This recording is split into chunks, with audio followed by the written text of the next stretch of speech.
Many children across the English-speaking world grew up hearing Mother Goose nursery rhymes about mice running up clocks, old women living in shoes, and one unfortunate egg by the name of Humpty Dumpty.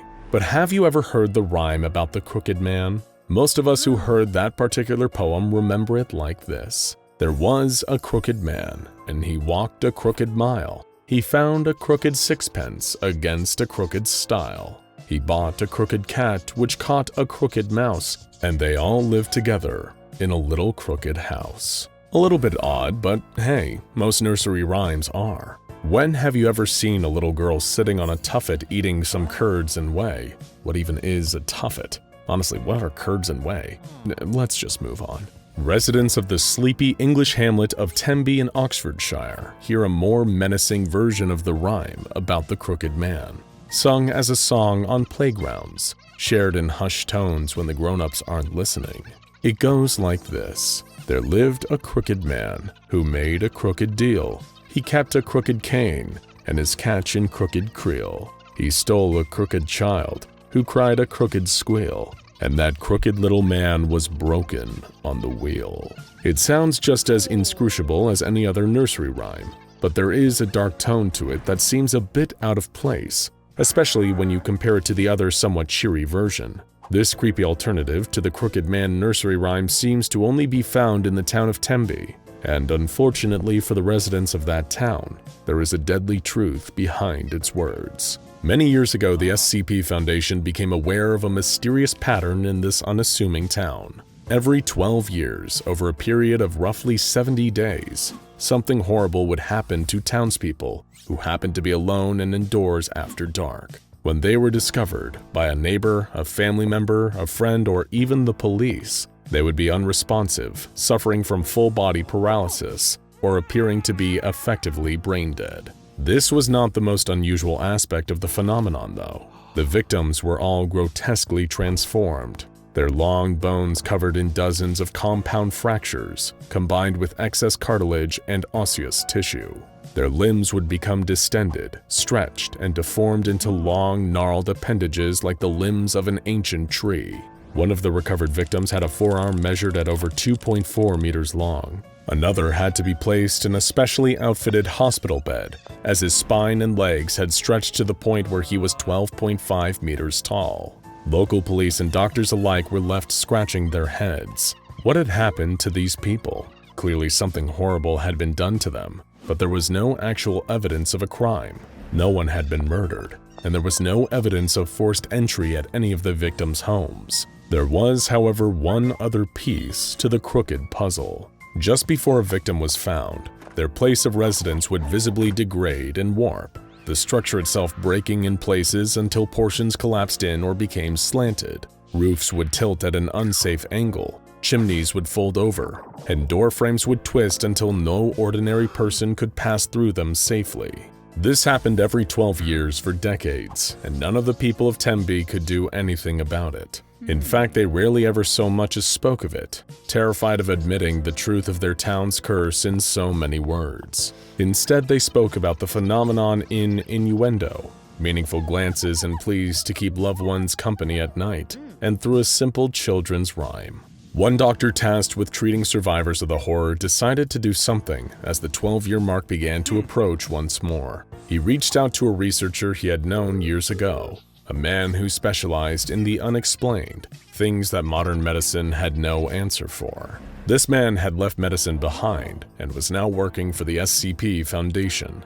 At the time of contact, there were approximately 6 months to go until the phenomenon would begin to strike once more. The Foundation needed to act quickly in order to collect more information and hopefully find a way to stop the terror of Tenby once and for all. With about a month to go until the danger would reappear, a member of D-Class personnel referred to as D-209 was placed in a Foundation-owned house in town. Audio and visual equipment were installed throughout the house in order to monitor it for any anomalous activity and to make sure D-209 remained at his post. For the first month of his stay, D-209 did not experience anything unusual. He spent his time drinking tea, baking pies, and catching up on his reading. He even thanked the Foundation for the unexpected staycation. Unfortunately, on his 43rd day in Tenby, things changed. As D209 sat in bed reading a novel by the lamplight, the camera feed in the living room began to glitch. A vertical distortion appeared with a jagged pattern that began to make its way across the room from the front door. It was as if something was coming inside, but the camera could not pick up its image. The distortion continued through the hallway until the camera placed there cut out entirely. D209 suddenly closed his book as the sound of scratching came from the floor below. He began to slowly climb out of bed, listening for further sounds as the entity continued to make its way through the house toward him. Movement was apparent on the video feed, but there was too much interference for any image of the creature to be made out. D209 froze in his tracks as he heard footsteps, slow and certain, coming up the stairs toward him.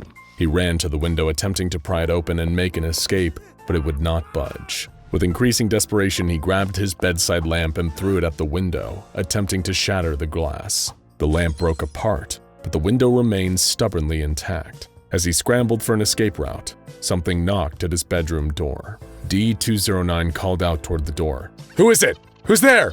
But there was no response. "Identify yourself!" Still, whatever stood on the other side said nothing. Holding the remains of the lamp in one hand as a makeshift weapon, D209 slowly reached for the doorknob and opened the door. With a sudden pop, every light bulb in the vicinity burst, including Foundation-provided floodlights positioned outside of the house. There was the sound of snapping and then an agonized scream. The camera adjusted to the lack of light in the room, allowing for a clear image of D209. He was wailing and holding his right arm, which appeared to be broken just above the elbow. The arm began to stiffen and elongate, indicating impossibly fast bone growth. "Screw this! You're not taking me! I'm getting out of here alive!" he yelled, running down the hallway. He collapsed as another snapping sound echoed throughout the hall. "My leg's broken! Send help, please!" He called to someone, anyone who might be watching the feed. Slowly, painfully, he pulled himself to his feet. He lifted his right arm to the camera, showing that it had been broken again below the elbow, pointing in the opposite direction of the first break. "What are you doing? Help me!" he screamed. It doesn't even hurt anymore! That can't be right! I don't know what's happening to me!" As he continued to yell at the cameras, he limped towards the stairs, attempting to make his way down to the first floor. He missed a step, lost his balance, and fell all the way down. 12 loud snaps were heard as he went. When he landed on the ground, his bones were broken in several other places, only to be immediately set where they had broken as he screamed. He dragged himself into the living room, battling against his own body, which had become something foreign to him. His arms were growing longer, now around 2 meters long, and his legs stretched out of the camera's view, presumably into the hallway. Suddenly, he stopped crawling, his eyes widening. "No, no, no, no," he whimpered before suddenly being dragged backwards out of the camera's view. Due to the presence of the entity interfering with the cameras, all visibility was lost at this point. There was, however, still a live audio feed. The microphones picked up an hour of snapping and screaming until D209 eventually went quiet. Then, all that could be heard was a wet, sucking sound, followed by a thumping. Meanwhile, at the hospital, 27 other victims of the entity were lying in hospital beds. As D209 met his unfortunate fate, all of the hospitalized victims began to experience seizures at the same time and seized for several minutes. 5 patients were killed and 2 researchers were injured in the chaos. After the incident at the hospital, reports of a seismic event at the edge of town began to circulate. Because there had been no actual earthquake in the area, the research team realized that this disturbance had to be somehow related to the phenomenon. They planned to investigate in order to learn more about the entity behind it all, which they had now officially designated SCP-783, the Crooked Man. A team of personnel were sent to investigate the site of the seismic event, only to find a group of Tembe townsfolk clustered around the area in a field at the south of town. The crowd refused to let the researchers through and would not budge until one researcher, Agent Collins, pulled out her firearm and fired a shot into the air. The sound frightened the crowd, and they realized this mysterious foundation really meant business. Where the crowd had been, Agent Collins could see toes, unnaturally long, crooked toes, poking up out of the ground. They were going to need some help, and a lot more shovels to uncover this mystery. By the next day, a dig team had uncovered a mass grave filled with victims of SCP-783. There were dozens of elongated bodies spread throughout the 5-meter-wide hole, stacked on top of each other with their heads facing down and their arms outstretched towards the bottom of the pit. Their limbs had grown around each other, twisting together to the point where they could not be removed one at a time. While trying to collect a tissue sample from one of the bodies, researcher Singer lost his balance as the ground beneath him gave way and he fell. He attempted to find a foothold and climb back up, but fell through the gnarled arms and down into the pit. Thinking quickly, Agent Collins grabbed a rope and tied it around her waist. She would lower herself down into the grave and would signal when she was ready for them to pull her out. Agent Collins descended into the pit, over 20 meters down, before she signaled for the team to pull her back out. Then she told them what she had seen.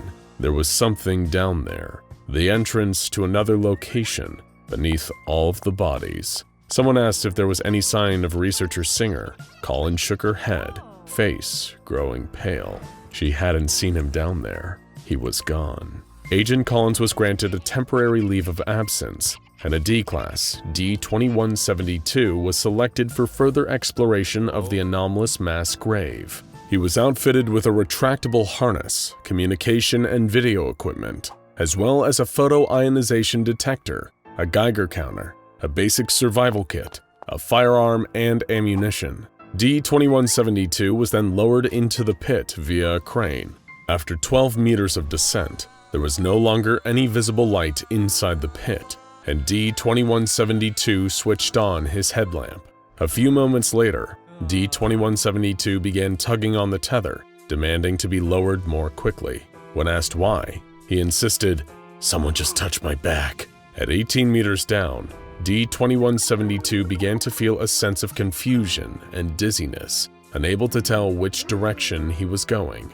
At this point in the pit, gravity had inverted, forcing D-2172 to climb upward in order to continue moving down as he crossed into another world. There was daylight visible here again, as D-2172 climbed out from within the mass of bodies. There he found a seemingly identical version of the town of Tembe. He was instructed to take soil samples, and the monitoring researcher noticed something odd on the video feed. There were marks in the dirt around the grave that appeared to have been made by fingers pulling across the ground. They decided not to relay this to D-2172. After the soil samples came up normal, D-2172 was instructed to walk to a nearby cottage and look for any sign of the missing researcher Singer. He knocked on the door, and with no answer let himself in.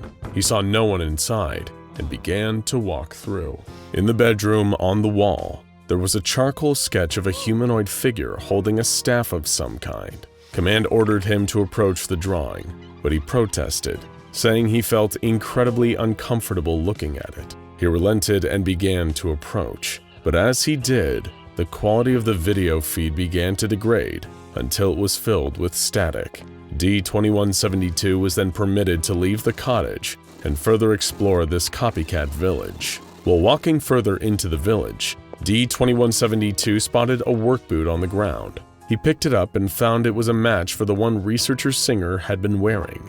He followed the path to another house, the door of which was wide open. He walked inside to find signs of a struggle, an overturned couch and table, a hole in the wall, the broken pieces of a lamp scattered on the floor. The kitchen was just as much of a mess, and as he investigated it further, he found a pool of blood on the floor, with significant blood splatter on the walls and counter. It looked like someone had been attacked with a weapon, likely a knife. Indeed, as he looked, D-2172 spotted a butcher's block with only one empty slot, the one that should have held a meat cleaver. The investigation led him to a locked door, covered in scratches. He broke it down and nearly fell down the stairs into the darkened basement. Instructed to head down into the basement, D-2172 switched on his headlamp, drew his weapon, and descended into the darkness. The basement was empty except for a bloody meat cleaver and a piece of pant leg caught inside an exhaust vent leading out of the house. The pants resembled those worn by Singer before his fall. D-2172 peered into the vent for a closer look, but was startled by the sight of something scuttling out of sight. Whatever it was fleshy, and it was not something he cared to see more of.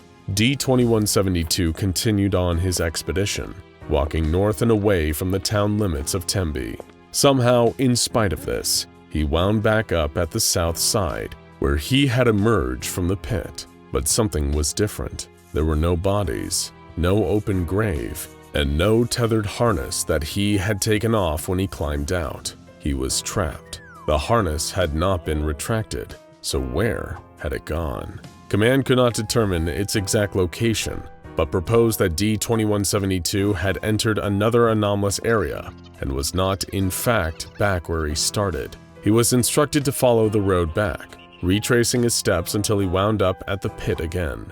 As he walked, he commented that he had not yet seen a single living thing in this place. Then, as he heard the sound of rustling leaves, he turned toward it to find the corpse of an SCP-783 victim. He turned back to continue on his way, only to see another victim sprawled across the road. He drew his weapon then, listening as the rustling began again. He spun around to look at the body behind him and found that it had stretched longer, growing closer to him. Behind him, the other body began to snap as well. He turned to fire his weapon and saw that this other body had stretched its neck, its head at eye level, only a meter away from his own face. He fired several rounds, but the corpse did not respond. Ignoring orders, D-2172 took off running into the woods, leaving the road behind. He stopped to catch his breath, sat down, and reloaded his firearm. After eating a quick MRE and informing command of his whereabouts,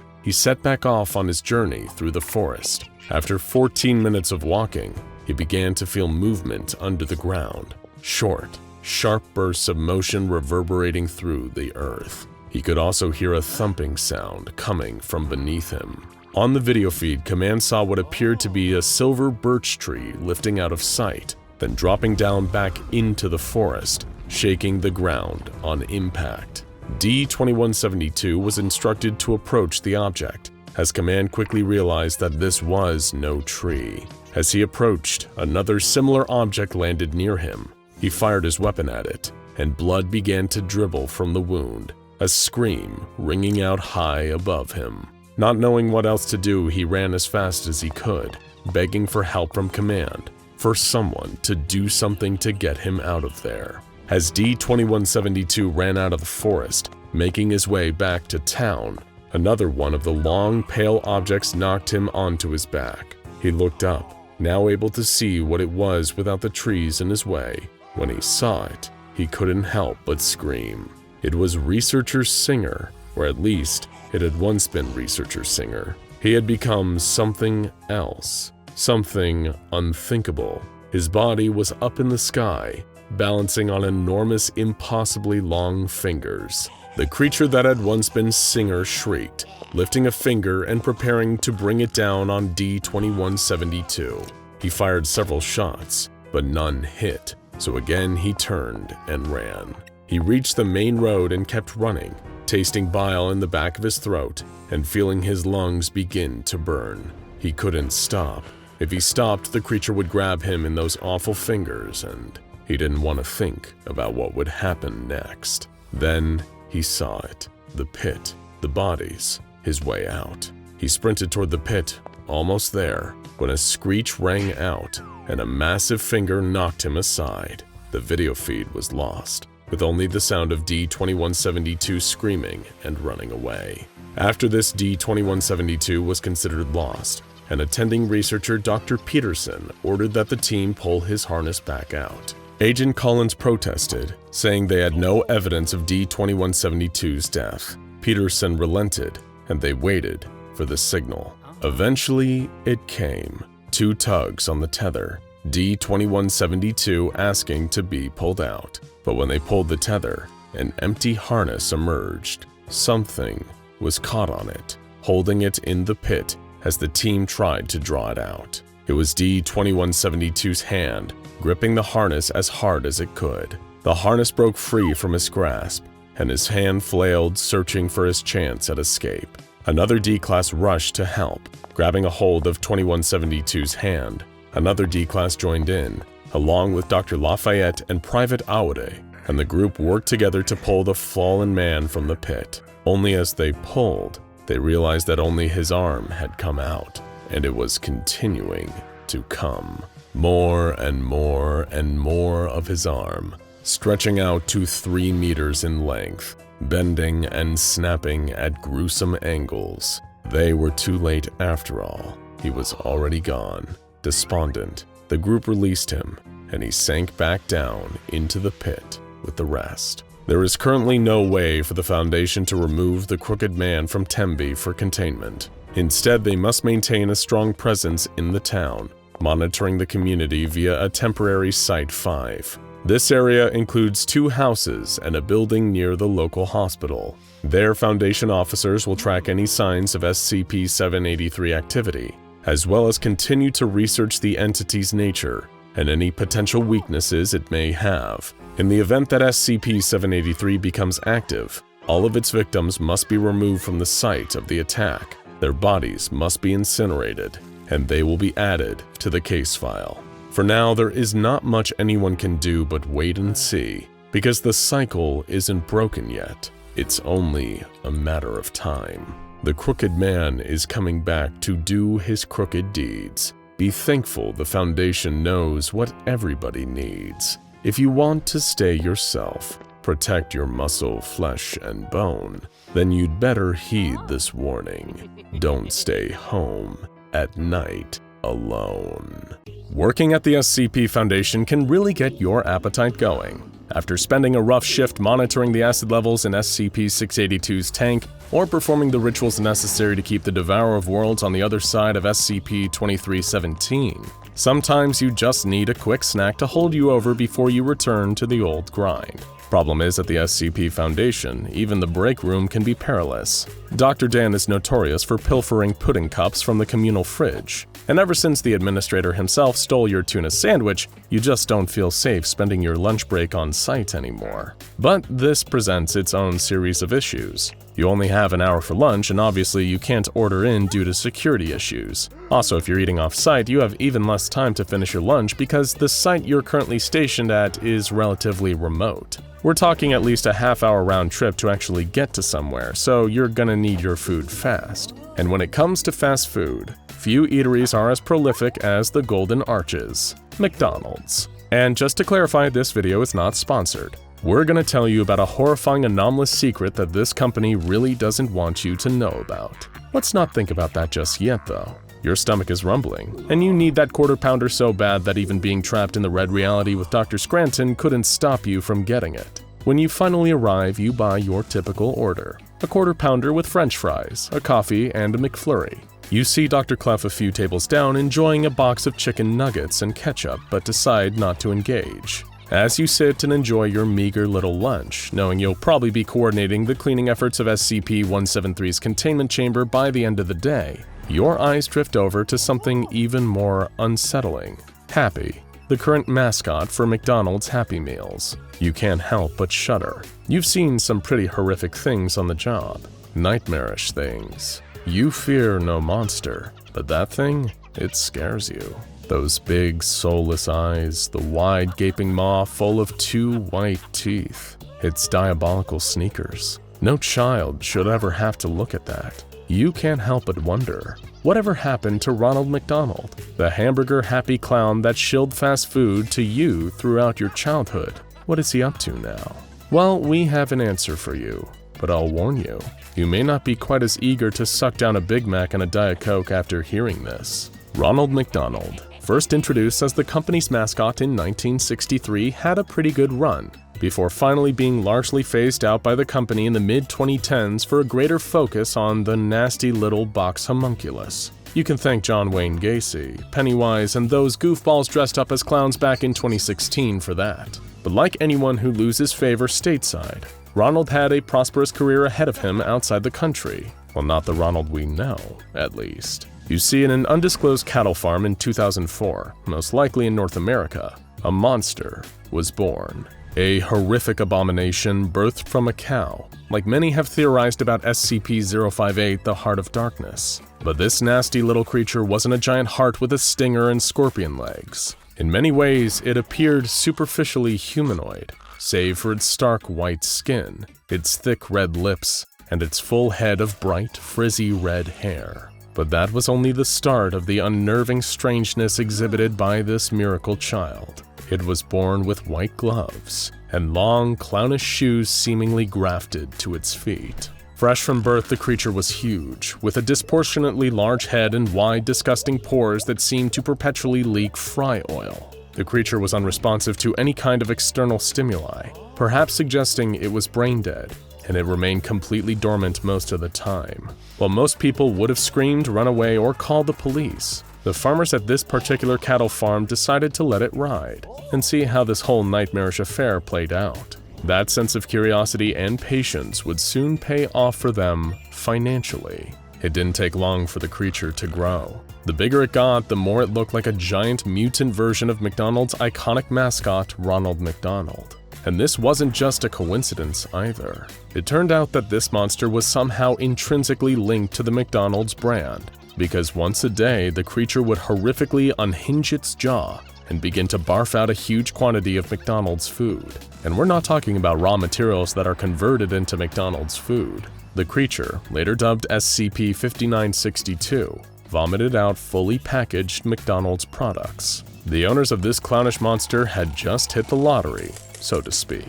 While the particulars of the deal are unclear, they somehow contacted a representative of the McDonald's Corporation based in China. In exchange for presumably a large sum of money, Chinese McDonald's operatives covertly entered the country and shepherded the now massive creature over to a McDonald's-owned warehouse in Beijing. By this point, it was around 4 meters tall and weighed over 5 tons. It was kept inside a cage and housed at some cost, but soon enough, the creature was paying for itself. As we mentioned before, the creature constantly secreted fry oil, which was siphoned off for use in preparing McDonald's food across the country. The huge quantity of packaged food that it vomited out every day was also shipped off to restaurants across the country, making the Chinese branch of McDonald's incredibly financially successful. They were able to make an almost complete profit on all of these foods and drinks, once transport costs were subtracted, of course. SCP-5962 had become McDonald's China's best-kept secret, but of course no secret this sensational could stay under wraps forever, no matter how much people in the warehouse were paid or threatened for their silence. If your day job was siphoning grease off of a giant mutant clown for the purpose of preparing McDonald's food across the country, there'd be no way you wouldn't speak to somebody about it. Nobody knows whose loose lips sunk this incredibly profitable ship, but rumors began to spread around Beijing about a huge clown inside of a McDonald's packaging facility. That was when local field agents of the SCP Foundation finally took notice. 2 agents, Jonathan Zhang and George Nagasaw, were dispatched to perform an infiltration mission along with a team of backup personnel. They entered the warehouse, apprehending any employees they found. As they and their reinforcements reached the northern side of the facility, they found SCP-5962 with a heavy collar around its neck, chained to the ground like King Kong, as McDonald's employees wheeled away carts of packaged food. Neither of the attending agents were fans of McDonald's food, but even then, just seeing this horrible display was enough to make them feel nauseous. The creature was taken and contained by the SCP Foundation, who conducted a number of tests on it. They found that the monster had no real internal organs save for 27 interconnected stomachs. Genetically, they also found that the creature was far more cow than human. The same could sadly not be said for the food that SCP-5962 was vomiting out. Seriously, if you were already feeling a little queasy from all this, we need to warn you that this is the part where things get really vile. Let's talk about what the McDonald's food barfed up by SCP-5962 was actually made out of. As we mentioned earlier, the food exuded by the creature was genetically human, with DNA often matching that of people who are alive and in no way affected by this anomalous process. Tests have indicated that certain foods, condiments, and beverages correspond to more specific types of bodily tissue and liquid. For example, the bacon and fries were shown to be cartilage and ligaments. The bread turned out to be made from hair, nails, and skin. The coffee was liquefied fecal matter. The chicken nuggets were made from fingers, ovaries, and testes. Even the water was a mix of saline and sweat. And of course, the ice cream was comprised of pus, bone marrow, feces, and nasal mucus, depending on the flavor. You get the idea. We'll stop listing off examples before you lose your lunch, but rest assured, all of the food produced by SCP-5962 was made of human organic matter. When the SCP Foundation interviewed Mr. Chen, the manager of the facility where SCP-5962 was being held, before his amnestic treatment, he seemed incredibly casual about the whole thing. As far as he was concerned, the food still tasted exactly the same as regular McDonald's food, and it didn't appear to have any adverse health effects beyond what you could expect from regular non-anomalous fast food. It's actually less cruel and disturbing than the slaughterhouses where the meat is typically obtained. Mr. Chen also contested that SCP-5962 wasn't all that dangerous either. The only time it ever performed an offensive action was when an employee of the enemy fast food franchise, Burger King, entered its vicinity. The creature vomited a stream of hot coffee at the corporate interloper like a fire hose until he left, suggesting that it does have some kind of strange inherent loyalty to the McDonald's company. But still, other than this isolated incident, the creature has never even displayed sentience. It was a big, strange, clownish McDonald's food dispenser. When questioned about the origins of SCP-5962, Mr. Chen once again underplayed the strangeness of the situation, saying that he'd heard rumors the farm that sold him SCP-5962 had also sold other strange, anomalous creatures to eager buyers in the US. The farm, which we can only assume is situated right next to a radioactive waste dump, was also behind SCP-4158, also known as Big Charlie. This giant omnivorous and seemingly immortal mutant cow is believed to have been birthed from a non-anomalous cow sold to the Butcher's Block slaughterhouse. It looked hideous and seemed to suffer from a wide variety of health issues, leading to the employees at the slaughterhouse trying to put the creature out of its misery. However, no matter how hard they tried to kill the monster, it just wouldn't die. Its bones were pretty much indestructible, and no matter how much of its flesh was cut off, it just kept growing back, causing no ill effects to the creature itself. Eventually, the slaughterhouse workers tried cooking and eating the meat, leading to them discovering it tasted just as good as non-anomalous meat. Much like the Chinese McDonald's and SCP-5962, the workers had just hit the lottery with Big Charlie. As long as they kept feeding the monster, which ate everything from bricks to other non-anomalous cows, it provided a pretty much limitless supply of meat, giving them unprecedented economic prosperity. In other words, Big Charlie was a literal cash cow. Jeff Fine, the slaughterhouse director, even started worshipping Big Charlie as a kind of demigod by drinking his blood. He believed that Big Charlie was a savior, sent to lift them all out of their struggle and desperation. Sadly for them, the SCP Foundation sent them right back when Big Charlie escaped their slaughterhouse, and Foundation field agents found, secured, and contained it. It was a sad day for the Butcher's Block. So, what have we learned today? Whether you're in the US of A or the Chinese heartland, if you're chowing down on fast food, you really have no idea where it came from. I mean, we kind of knew that already, but for all we know, the food you're enjoying could have just been vomited up by a giant fat clown, or cut from the flesh of a mutated cow. Just think about that next time you're enjoying a burger. But hey, let's be honest with ourselves. We'll all probably still eat it. Despite the fact that it covers the majority of our planet's surface, we know remarkably little about the oceans. While we know how to navigate them and how to send boats from one continent to another, the surface of the water is usually a calm, safe place where all you expect to encounter are other humans and the occasional storm. What's below the surface is another story. Scientists estimate that we've only explored maybe 5% of the world's oceans and what lies in them.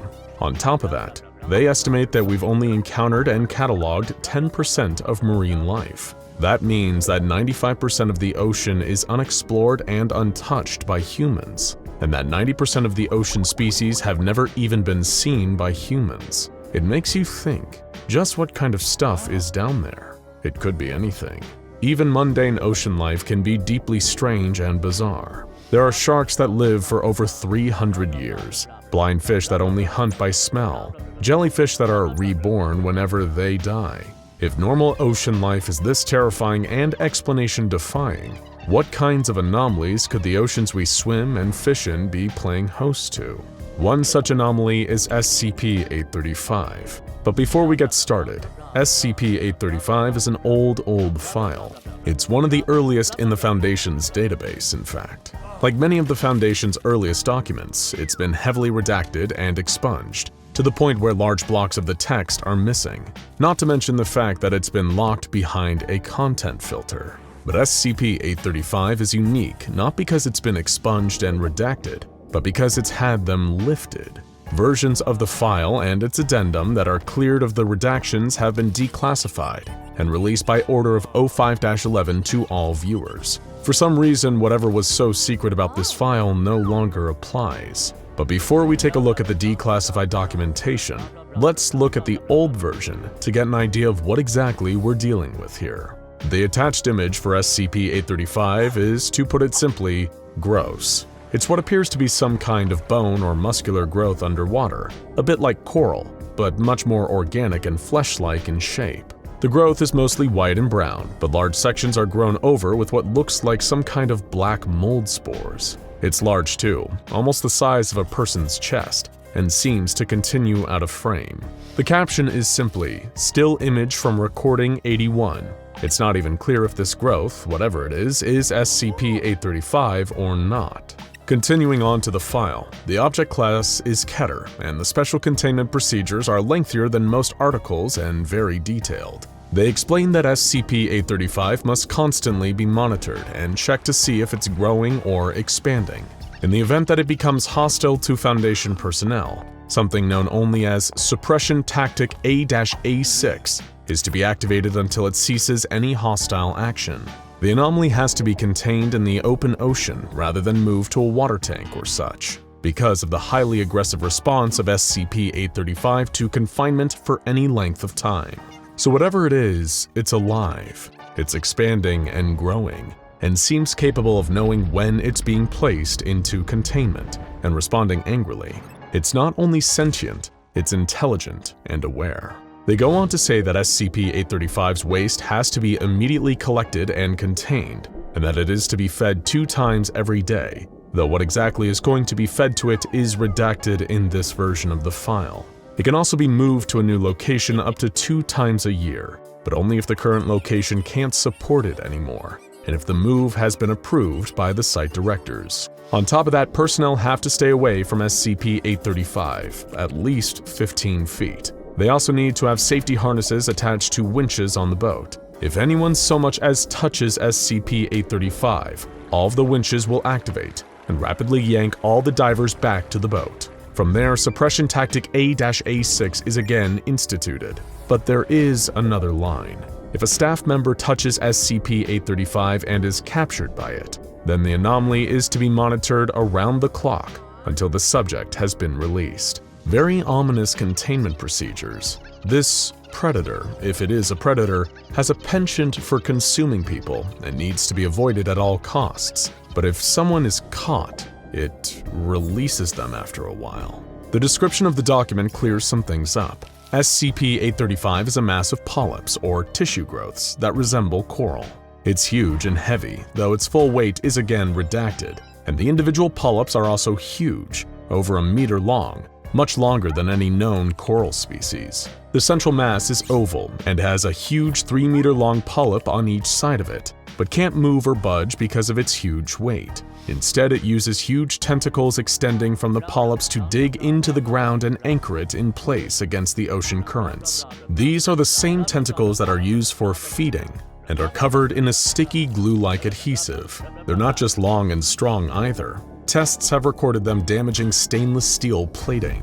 And speaking of plating, SCP-835 is covered in it. Not steel, but some kind of organic coral that's much harder than steel and couldn't be broken by even diamond drill bits. All the Foundation could get were small samples, and if that wasn't bad enough, the Foundation's positive that SCP-835 is growing, like the containment procedure suggested, and it's growing fast, up to 50 pounds in a single day if it's left uninterrupted. But it can't be stopped. It reacts to certain chemicals that make it close up like an oyster and stop growing for 24 hours at a time. Based on that, the Foundation's been able to develop and use a chemical cocktail to force it to halt. The aforementioned Suppression Tactic A-A6. However, the results of testing it have been redacted. In case the anomaly wasn't disgusting enough, it also vomits. That's right. Every couple of hours it expels a large mass of some liquidy sludge material from both sides, so to speak. After sample testing, the scientists realized it really is vomit. Well, part of it. The substance is mostly semi-digested food, fecal material, and semen, but also contains live samples of biohazardous viruses, bacteria, and parasites. Some that the Foundation haven't even encountered before SCP-835. One of these bacteria, 835-I5, is a big problem for containing SCP-835. But exactly why that is unfortunately expunged from the file as well. Between the lethal witch's brew of dangerous diseases and the diamond hard shell that covers SCP-835's internal guts, it is nearly impossible to neutralize or even damage it. Even if you do crack the shell, the diseased fluid inside would leak out and infect you full of diseases in seconds. Wow, that's kind of crazy. Yeah, so SCP-835 is a really nasty customer.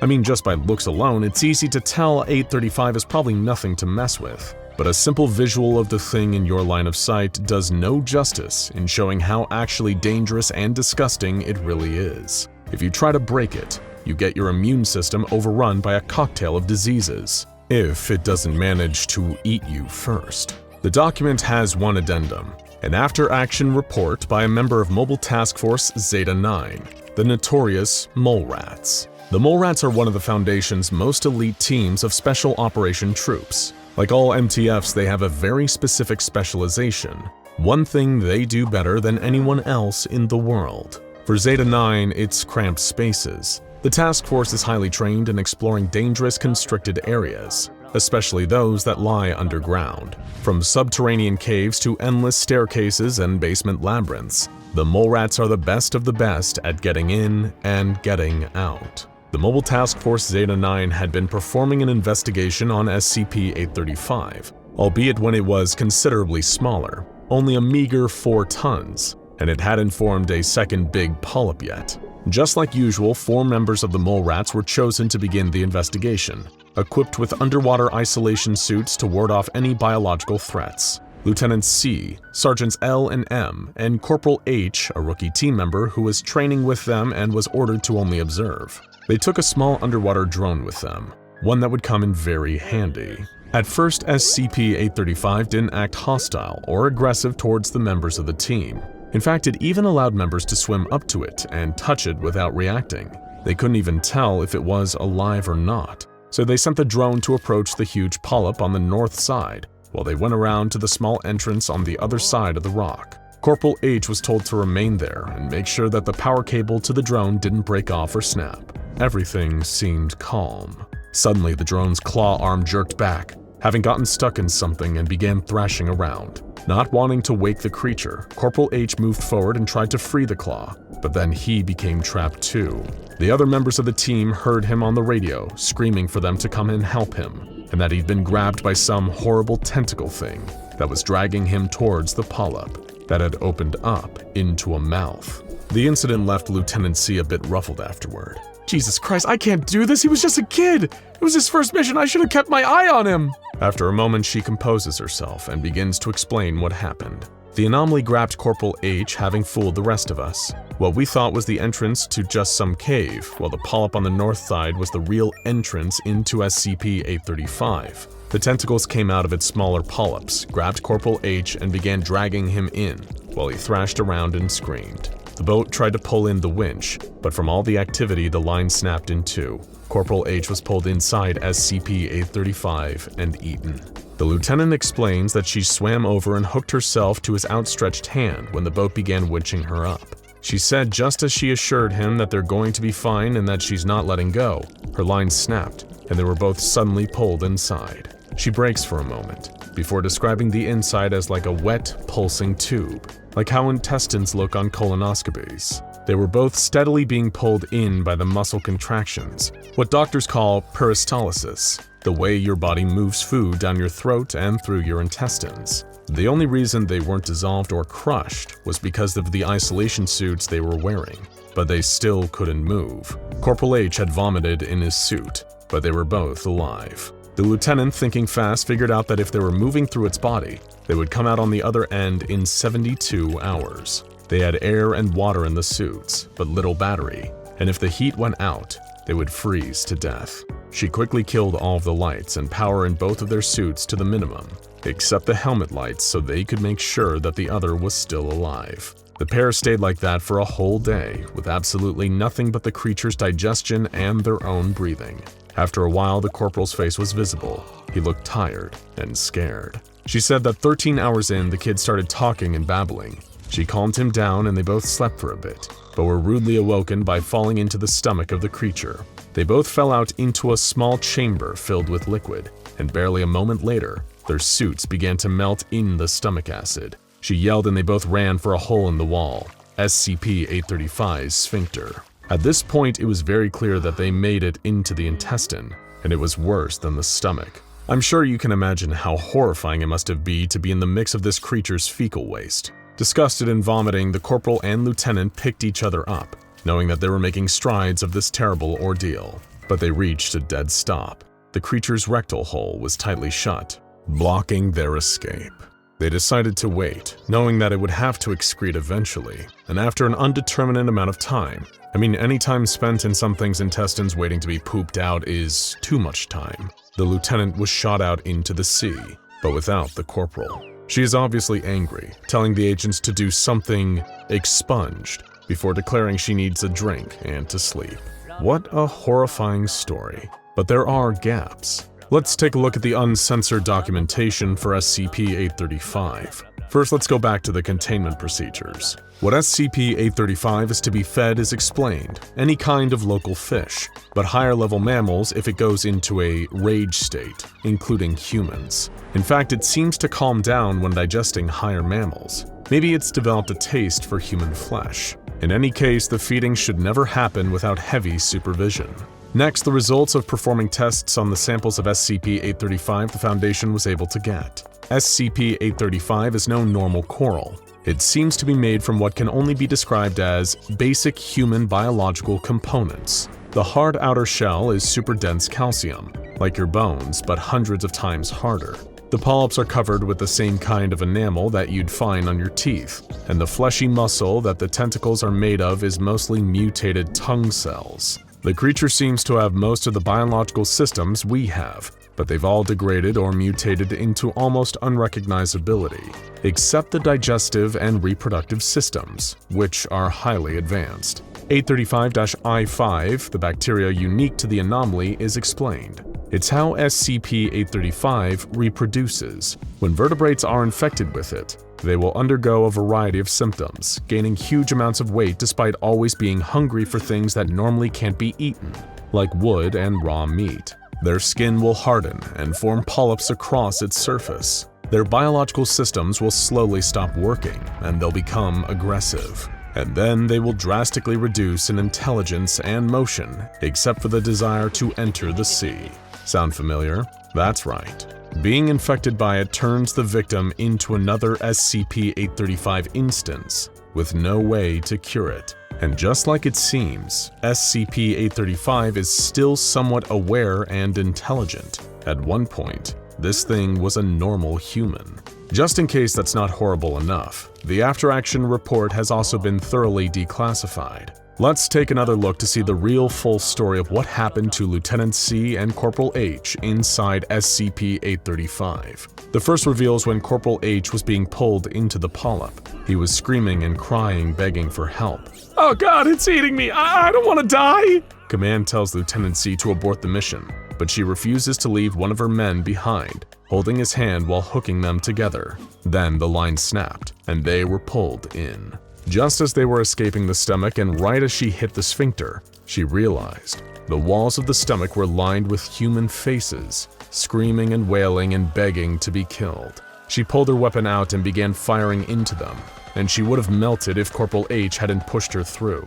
In the intestine, the corporal began to complain of a rancid smell. She checked and realized he had a breach in his suit, but quickly patched it, but it was too late. She looked at his face, and it was growing pustules already. They burst, spraying blood, and he begged to be put out of his misery. But when the lieutenant shot her gun at him, all it produced were empty clicks. She had wasted all the ammo on the crying stomach faces. Suddenly, tentacles burst through the corporal's faceplate and simultaneously pinned the lieutenant down. She managed to flip what had been the corporal over and wrestle with what was left of him before the sphincter into the stomach, where his body began to melt in the acid. But before it did, she saw the corporal's face smiling and said he loved her before he died. Then she felt a burst of energy and was shot through the exit. With a troubled gleam in her eyes, she stands there telling her story to the agent. She takes a second to gain some strength and then says, "I didn't make it out intact. My suit was breached, and I didn't even realize until I took it off and saw the rash on my skin." Realizing she's going to die, she suddenly puts the room she's in on lockdown and orders the debriefing agent to evacuate everyone else aboard immediately. Just before she kills the feed, she makes one request, that the Foundation not try to decontaminate the small boat, just to abandon ship and scuttle it on top of SCP-835, on top of the corporal. That way they can be together in some kind of sick resting place. SCP-835 is the horrible tale of things that can go wrong at the Foundation, and two people doing their best in a brutal situation. But with the modern containment protocols and ensuring people know what happened to the pair, the Foundation can ensure no one ends up like the lieutenant and the corporal again. D-181 was used to being picked as a test subject for the various dangerous and downright terrifying experiments and lab work the SCP Foundation had him perform at Secure Facility Site-32. He'd been working for the organization for nearly 5 years, and he considered every day he was alive a blessing, and you would too if you were a D-Class personnel. While no one's too sure on the exact methods the SCP Foundation uses to recruit its D-Class personnel, there are a few prevalent rumors, most of which you've surely heard before. Death row prisoners taken into custody by the Foundation to be unwilling lab rats, ordinary people that society wouldn't miss that were kidnapped off the streets, or sometimes just volunteers. Though we're not sure who in their right mind would willingly volunteer for one of the most degrading, dangerous positions in the entire Foundation. The truth about D-Class is that every site does it differently, and the Foundation is well aware of the controversy among its personnel that comes with recruiting and using D-Class personnel. Heck, some sites don't even have D-Class, citing their use as inhumane. But at Site-32, things were ordinary, and D-181 was one of the many D-Class personnel drafted into the Foundation via the United States prison system. Day in and day out, D-181 would have to perform tests and experiments, most of which he knew next to nothing about. Thankfully for him, D-181 had two benefits that made his stay at Site-32 a little easier. First, there was the fact that Site-32 was a low-priority facility. It was located far away from any major population centers, and overall lacked the expensive funding some of the larger sites had. The anomalies contained there were still pretty dangerous, but due to the lack of available funding, most of what the Foundation was able to afford at Site-32 was regulated to safe and Euclid-class objects. Now, as we all know, object class has nothing to do with danger levels, and instead is based on the difficulty the Foundation has containing a certain object more than anything else. So when a site such as Site-32 is underfunded, due to being less of a priority to the larger organization, they're typically only going to be containing the bare minimum in terms of expenses. That means less expensive containment and less elaborate objects for D-181 to work with. It wasn't a guarantee of safety, as nothing ever is in the SCP Foundation, but it was at least beneficial to have an understanding of what's going on in the various experiments D-181 had to perform throughout the day. The second thing D-181 appreciated about Site-32 was a little less conventional. The entire facility was staffed by women,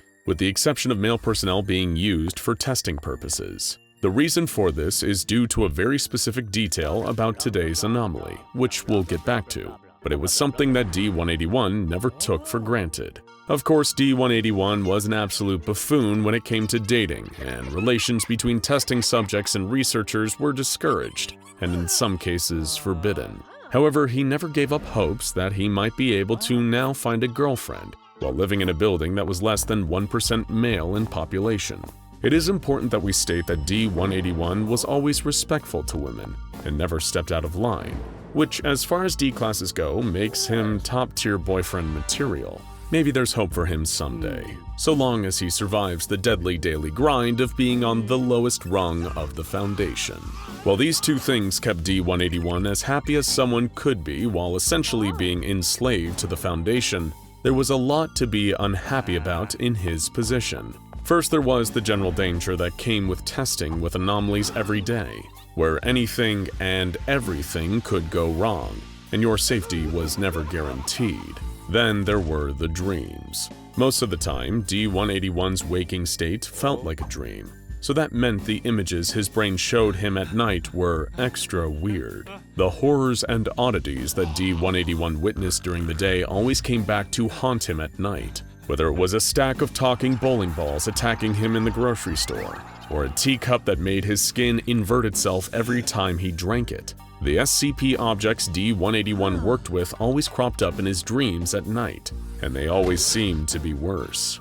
D-181 asked the other D-Class personnel stationed at the site if they had strange dreams too, and most of them agreed that they experienced them as well. Apparently working for the Foundation fired up the imagination in an extra special way that seeped into nighttime, when D-181 would ideally be receiving some well-deserved sleep from the strangeness of the day.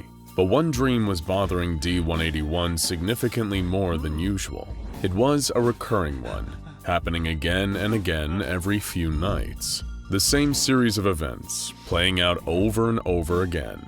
The strangest part about it was that it didn't feel like a dream at all.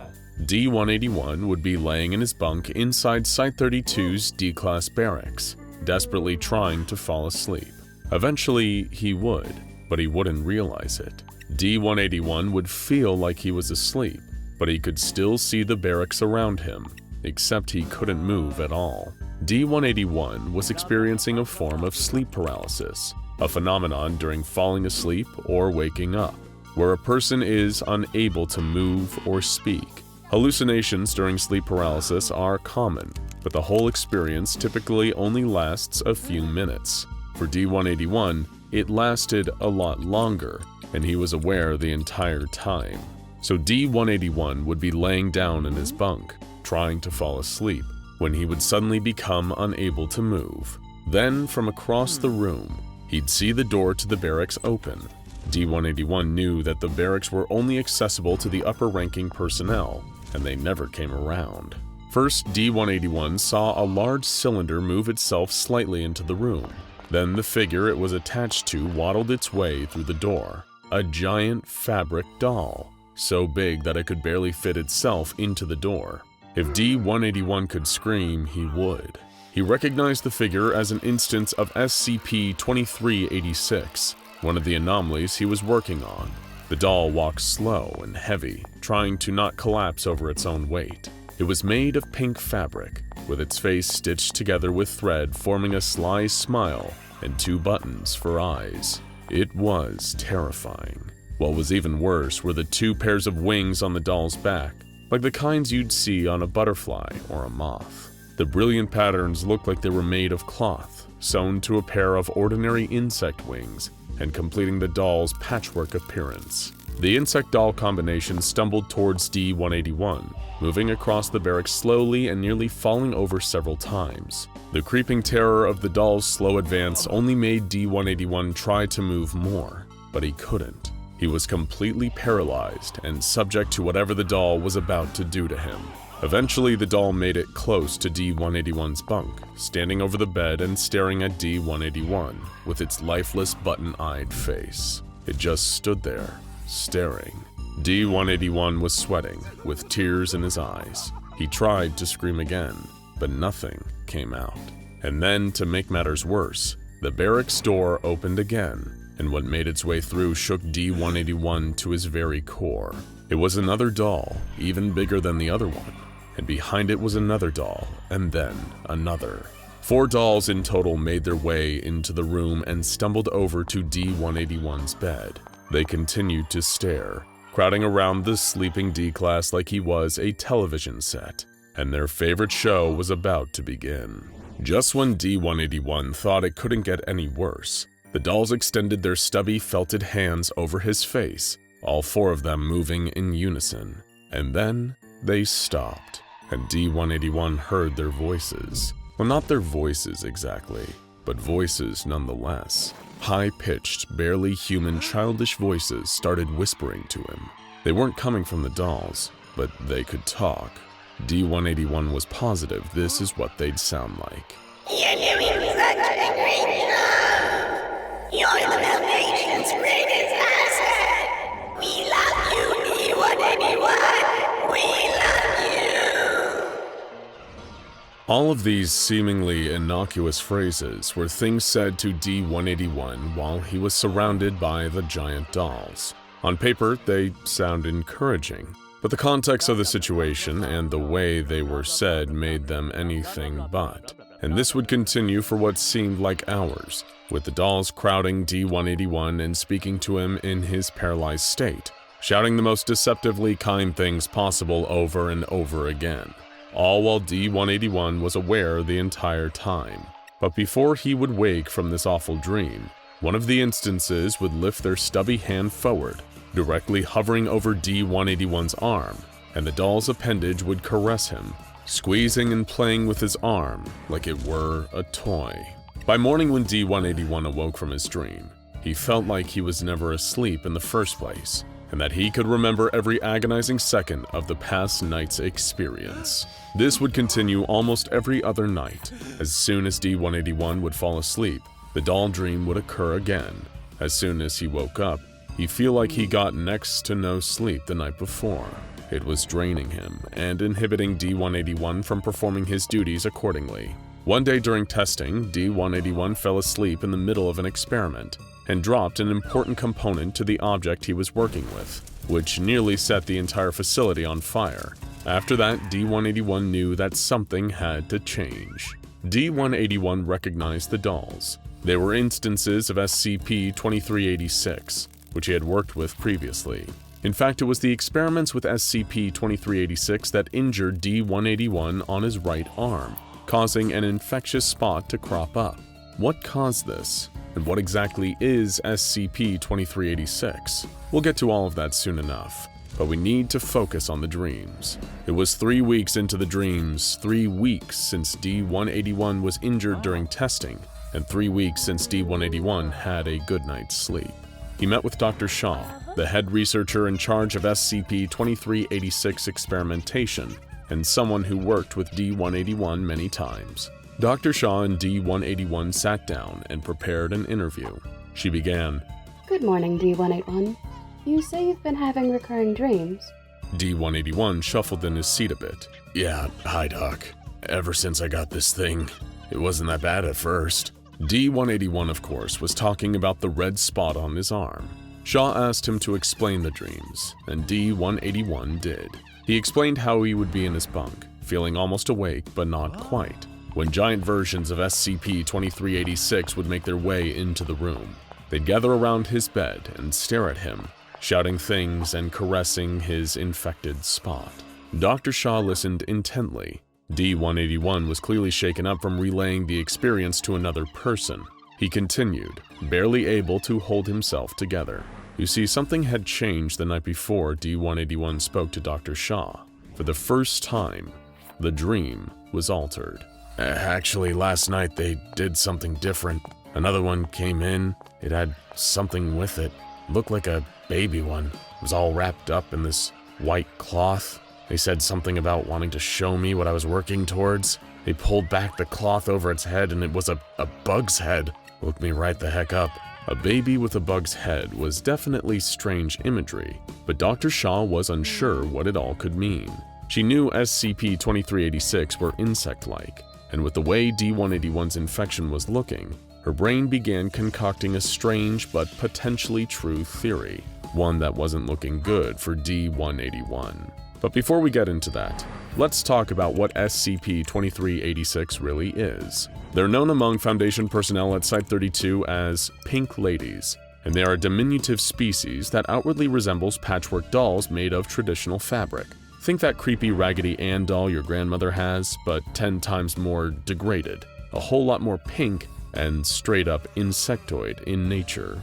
They're not as big as the ones in D-181's dream, but they're actually as scary, with stitched-on faces and a pair of moth wings on their backs. In fact, the actual SCP-2386 instances range from only 7 to 9 centimeters tall. Autopsies on dead instances of SCP-2386 showed resemblances to human botflies and silkworms, two species of insects that are absolutely nasty. It is terrifying to imagine something so outwardly cuddly could look so downright ugly on the inside, but that's what SCP-2386 are. But don't try hugging them either.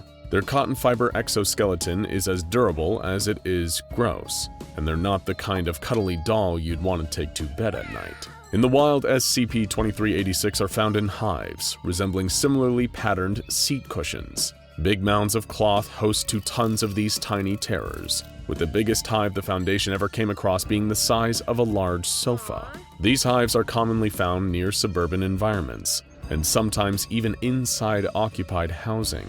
Imagine coming home to find a brand new sofa inside your house, and then realizing that it's actually home to thousands of SCP-2386 instances. When SCP-2386 leaves their colonies, it is primarily to feed on smaller insects and seek out hosts for reproductive purposes. Despite their cute but gross appearances, SCP-2386 become hostile if approached by males of any species and will target them accordingly.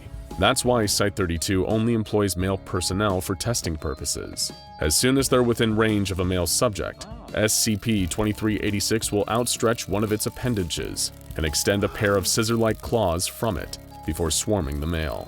This is what happened to D-181, which resulted in the red, infected spot on his arm. Conversely, female subjects in the presence of SCP-2386 are treated entirely differently, with the instances caring for them, presenting them with small gifts, and attempting to play with them. During the spring and summer seasons, SCP-2386 will enter their mating season and cease their hostilities towards males. Instead, they'll treat them with the same level of kindness they do with females. But this kindness is just a front. When given the opportunity, SCP-2386 will slice a small incision into the male subject and pump them full of about 30 to 65 eggs underneath their skin. Within 24 hours, the incised area will resemble patterned cloth, and genetic tests reveal it to be composed of the same material as SCP-2386's hives. In the weeks that follow, this area will spread across the subject's body, and eventually, it will open to reveal fully grown adult instances of SCP-2386, who burst from the patchwork skin. Dr. Shaw recognized that this is what was happening to D-181, and immediately got him to Site-32's medical ward. D-181 was strapped down to the table and tried not to freak out over what he knew was about to happen. The dreams were acting as a warning, and SCP-2386 was clearly looking forward to having D-181 bear the next generation of insect dolls. Thankfully, Dr. Shaw caught the infection before the patchwork skin was able to fully take root, meaning that the eggs underneath D-181's skin were premature. Thankfully, there was still time. Surgery was carried out immediately, and the doctors weren't surprised to discover a colony of premature SCP-2386 eggs underneath D-181's arm. They were removed from the body and thrown into storage for further research purposes. D-181, after waking up from the surgery, thanked Dr. Shaw. At least now he wouldn't have to deal with those horrible dreams, and the stinging, swollen sensation underneath his arm. Unfortunately, he was still a D-Class personnel working for the Foundation, and would have many more intense experiences after this one. But D-181's gratefulness would soon subside. Within a few hours, D-181 began to ask Dr. Shaw if he could see SCP-2386's enclosure. He spent the past few weeks absolutely terrified of the species, but for whatever reason, he felt like he had unfinished business with the anomalies. He wanted to see them again. Dr. Shaw became suspicious and understandably denied D-181 entrance from the enclosure, but this wasn't enough. D-181 became violent and tried to force himself into the containment chamber. He needed to see them. He couldn't explain why, but he felt incomplete. Eventually, D-181 was subdued and returned to his quarters, but his symptoms continued throughout the weeks. He was depressed and frequently made reference to SCP-2386 as being lost or unrightfully taken away from him. To Dr. Shaw, what was happening was clear. D-181 had been affected mentally upon receiving the SCP-2386 eggs. This was a safety mechanism induced by the anomaly in case of birthing complications, so D-181 would feel compelled to receive another batch of eggs into his body if the first batch was lost or damaged. It was disgusting, and Shaw was positive it would subside after a few more weeks. But what kept her up at night wasn't the same dreams D-181 had, or the terror of SCP-2386. It was the image of D-181 scared and out of his mind, clawing that containment chamber door, begging to be used as a host for SCP-2386's next batch of eggs. When you see some of the monsters and entities they try to contain, it's easy to think of the SCP Foundation as the good guys. And granted, when you observe the magnitude of threats like the Scarlet King, it's hard for anyone to not look like a downright moral paragon in comparison. But the Foundation aren't always knights in shining armor. Sometimes they themselves have committed horrific atrocities in order to keep their supernatural subjects under wraps and keep the rest of us safe from anomalous terror.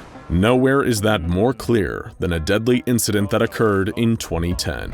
The Foundation had been aware of the slow-burn sloth for decades, and many believe that the entity has existed for as long as human beings have consumed visual media. Movies, TV, web pages, and even print media, like books and magazines, are vulnerable. Technically speaking, the name SCP-2774 refers to whatever visual medium is currently holding the true entity, known as SCP-2774-A. Thankfully, SCP-2774-A has never made it onto the internet, where it could do truly catastrophic damage, but the Foundation has prepared for that possibility. They've invented a software program, Webcrawler A03G32, designed to constantly monitor all forms of online visual media for an appearance of SCP-2774-A. So, what is SCP-2774-A? What could possibly be so scary that even a picture of it leaking onto the internet could potentially lead to the collapse of human civilization? Simply put, SCP-2774-A is this image of an unknown humanoid entity in a bizarre sloth costume. While this picture may seem harmless, that's only because it's black and white, and any red or green hues have been neutralized from the image. Anyone who isn't red-green colorblind and somehow accidentally sees the true version of SCP-2774-A has a fate far worse than death in store for them. This is the same fate that would befall almost the entire population of the northern Canadian town of Harper Ridge in 2010. The residents of this small township were waking up and going about their morning. Some were getting ready for work, others enjoying a leisurely breakfast in front of the television set. All of those affected had unknowingly made the deadly mistake of watching the local news that morning. While the anchor droned on about some local economic statistics and delivered a dry advertisement for an upcoming town festival, the familiar image of something in a sloth costume appeared briefly on the set behind him. Most of the Harper Ridge residents who viewed the broadcast didn't even notice the sloth, but in that fateful instant, almost every single one of them was doomed. The slow-burn sloth doesn't always affect everyone who sees it. Foundation scientists have found that it generally only affects 40% of people exposed to it, and doesn't affect those suffering from colorblindness at all. However, one of the more frightening details about the sloth, which is classified as a mimetic image SCP for its ability to spread and appear randomly almost anywhere, is that it grows more powerful and more contagious with every living victim it affects. After claiming a significant number of new victims, say from a small Canadian town, SCP-2774-A's infection rate can rise to as high as 60% or beyond. The residents of Harper Ridge made their own predator deadlier without even knowing it. At a nearby Foundation facility, units were already mobilizing. It was too late for those who had already seen the slow-burned sloth, but others could potentially be saved if the situation was contained quickly. In addition to the web crawler constantly monitoring the internet, the SCP Foundation also had a huge number of dedicated teams scanning broadcasts worldwide for potential instances of SCP-2774-A exposure. When one of these teams detected the sloth's presence in Harper's Ridge's morning newscast and found that upwards of 4,000 civilians had already been exposed, They knew there was no time to waste. Back in Harper Ridge, the situation was already deteriorating. A few hours had passed since the broadcast, and those who were exposed were beginning to experience strange symptoms already. First, it was a sense of tiredness and lethargy. Then, an unusual heaviness to their body, as though they were experiencing sudden, extreme muscle fatigue. People exposed to SCP-2774-A also experienced clouded cognition. Even thinking straight became a real struggle. It was at this point that the true effects of witnessing the slow burn sloth began to take hold, around 6 hours after initial exposure. Little by little, the infected lost all cognitive functions and higher-level decision-making abilities. Their bodies still acted out basic movements very slowly, seemingly just as a result of muscle memory, but they had no control over what was going on. They became, essentially, living zombies, trapped in their own bodies and only dimly aware of it. This horrifying experience was completely consistent with prior Foundation research into the effects of viewing SCP-2774-A. And in a twist almost crueler than permanent zombification, victims of the slow burn sloth are randomly allocated around 150 seconds of lucidity every 24 hours, before being forced back into their zombified state. Just as 4,000 of Harper Ridge's residents were beginning to experience these effects, all local communication channels to the town were cut off by the Foundation. Well-equipped teams of Mobile Task Force operators began arriving on the scene shortly after, accompanied by a number of containment units in the form of buses and trucks. Lucky for them, the zombified victims of the slow burn sloth were incredibly docile and compliant by nature. Shepherding all 4,000 of them into the containment units were almost like working with cattle. Some non-infected local residents attempted to protest the sudden abduction of their zombified loved ones. These residents were subdued and either had their memories wiped with Foundation amnestics or were terminated on sight. Like with almost any conceivable situation, the SCP Foundation already had measures in place for a mass exposure event like this. All in all, a mere 4,000 was still on the low end of the potential infection scale. The 4,000 victims were secretly taken to Site-116, a Foundation testing site under the direction of Dr. Martin and his second-in-command, Dr. Clara Chung. There, they'd already been pursuing research on approximately 2,400 infected subjects from prior incidents, including Foundation personnel who were accidentally infected during the monitoring process. Thus far, it seemed that the condition caused by witnessing the slow burn sloth was incurable, and with 6,400 known living victims situated at Site-116, SCP-2774-A was at an unprecedented level of power. All site personnel were instructed to proceed with caution and carefully observe the behavior of their new test subjects. Dr. Chung spearheaded the majority of the hands-on research into the infected residents of Harper Ridge and observed some interesting phenomenon in the victims' behavioral patterns as the condition escalated. The infected subjects, even in their largely zombified state, developed an almost fanatically religious obsession with the image of the slow burn sloth. When left to their own devices, they would create idols of SCP-2774-A. These included amateur sculptures made of hoarded garbage, images drawn of the sloth with any materials they could get their hands on, or even writing obsessively about the sloth. Dr. Chung speculated that this behavior was perhaps an act of appeasement on the victim's part, hoping to somehow sate the slow burn sloth and lessen its effects on them through worship. However, she would later find out that the truth of the matter was far more disturbing. Initially due to their largely docile states, the subjects imprisoned in Site-116 were given a relatively long leash. The subjects were even allocated 2 hours a day for social interaction with fellow subjects at mealtimes and during a designated recreational period.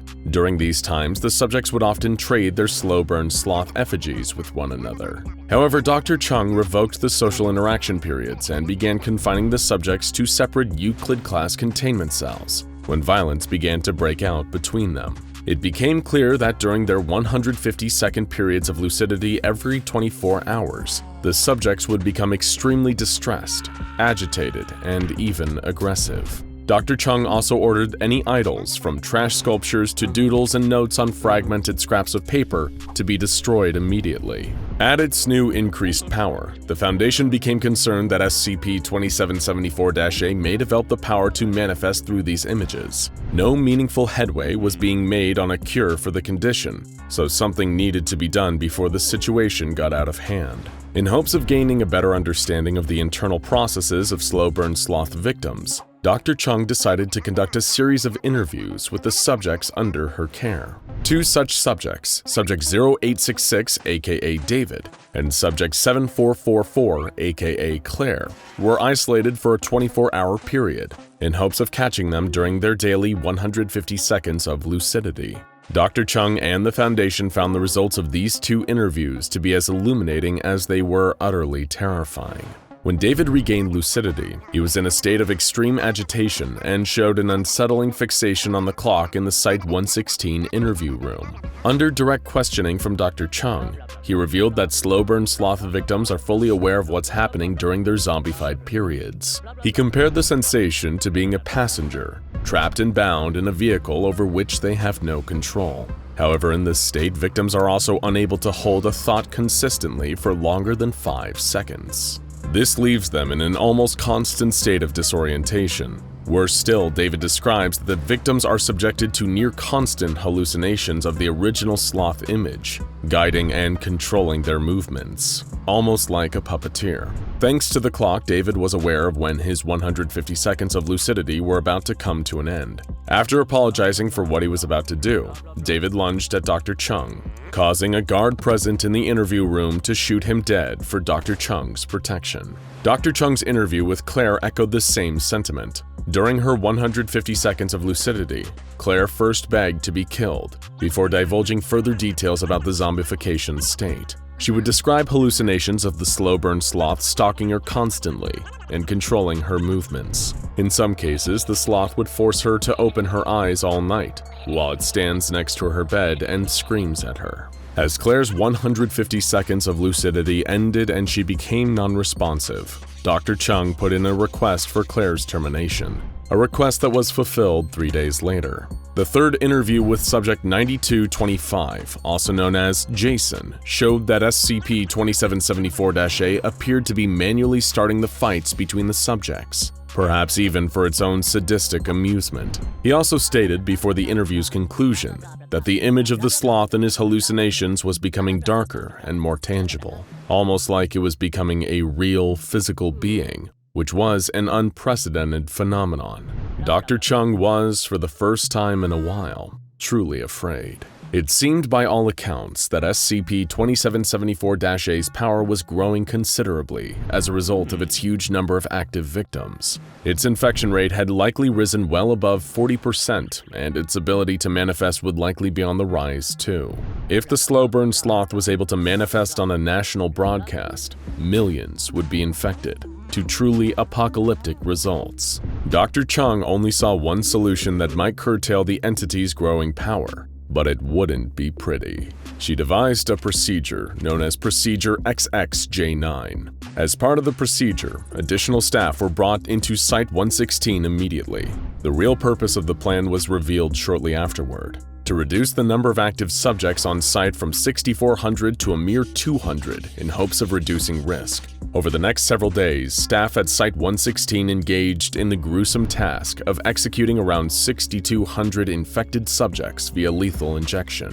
This was an atrocity so horrific, even by SCP Foundation standards, that Dr. Chung allowed the parties involved to use Class A amnestics to erase their memories of being involved in the mass murder of Site-116's subjects. In the aftermath of the call, the Foundation did report a decrease in SCP-2774-A's manifestations, so Dr. Chung's procedure did indeed work, just at a heavy human toll. The tragic incident of the 2010 Harper Ridge SCP-2774 containment breach is a grim reminder of just how far the SCP Foundation is willing to go to do their job, and a reminder to be careful where you look, because some images have a much more lasting impact than others. Imagine if you could predict the future. Not perfectly, mind you, but with enough accuracy that brilliant enough minds, say the best and brightest of the SCP Foundation, could plausibly reverse engineer the main determinative factors that caused a certain timeline to form.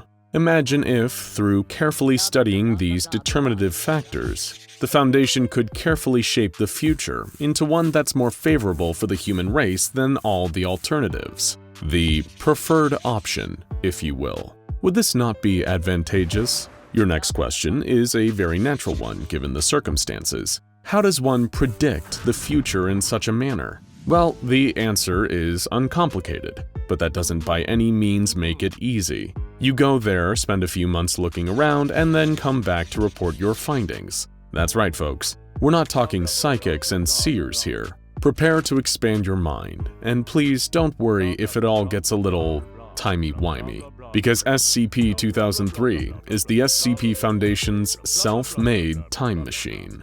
Even most of the staff at the SCP Foundation itself don't know much about SCP-2003 given the highly sensitive nature of the projects surrounding it. Much like SCP-2000 is a trump card securing our present in the case of a catastrophic XK-class end-of-the-world scenario, SCP-2003 is our prophylactic for such a thing happening in the foreseeable future. What's far more unique about SCP-2003 is that the SCP Foundation created this ace in the hole from scratch. The SCP-2003 time machine was invented over a 25-year period by reverse engineering the anomalous technology of 3 different classified anomalies and retrofitting them into our own non-anomalous framework. The massive machine is housed in Armed Site-47, a remote and well-guarded facility disguised as an oil refinery. While extensive records of SCP-2003's construction have been made by the Foundation, and it stands to reason that the machine could be reliably and successfully reproduced in a different context, even the most intelligent scientists taking part in the project couldn't explain how or why it actually operates. In the words of another mad inventor, it just works. The operating principle of SCP-2003 are relatively simple to understand. It is able to break the laws of the space-time continuum by immediately transporting anything or anyone placed in its central chamber to some point in the chronological future. The subjects transported forwards will remain in this future for several months, before instantaneously being transported back to the exact location they were standing in the future. In order to prevent some kind of unfortunate accident, like phasing back halfway through a wall and becoming unpleasant modern art, the Foundation has established a secure facility for travelers to head and wait out the rest of their time when their mission is complete. Through extensive testing, including that which was performed under the purview of Project XN Shepherd, the Foundation has discovered a great deal about the nature of time travel via SCP-2003. We'll outline the most crucial caveats here, so what happens next makes a lot more sense to you.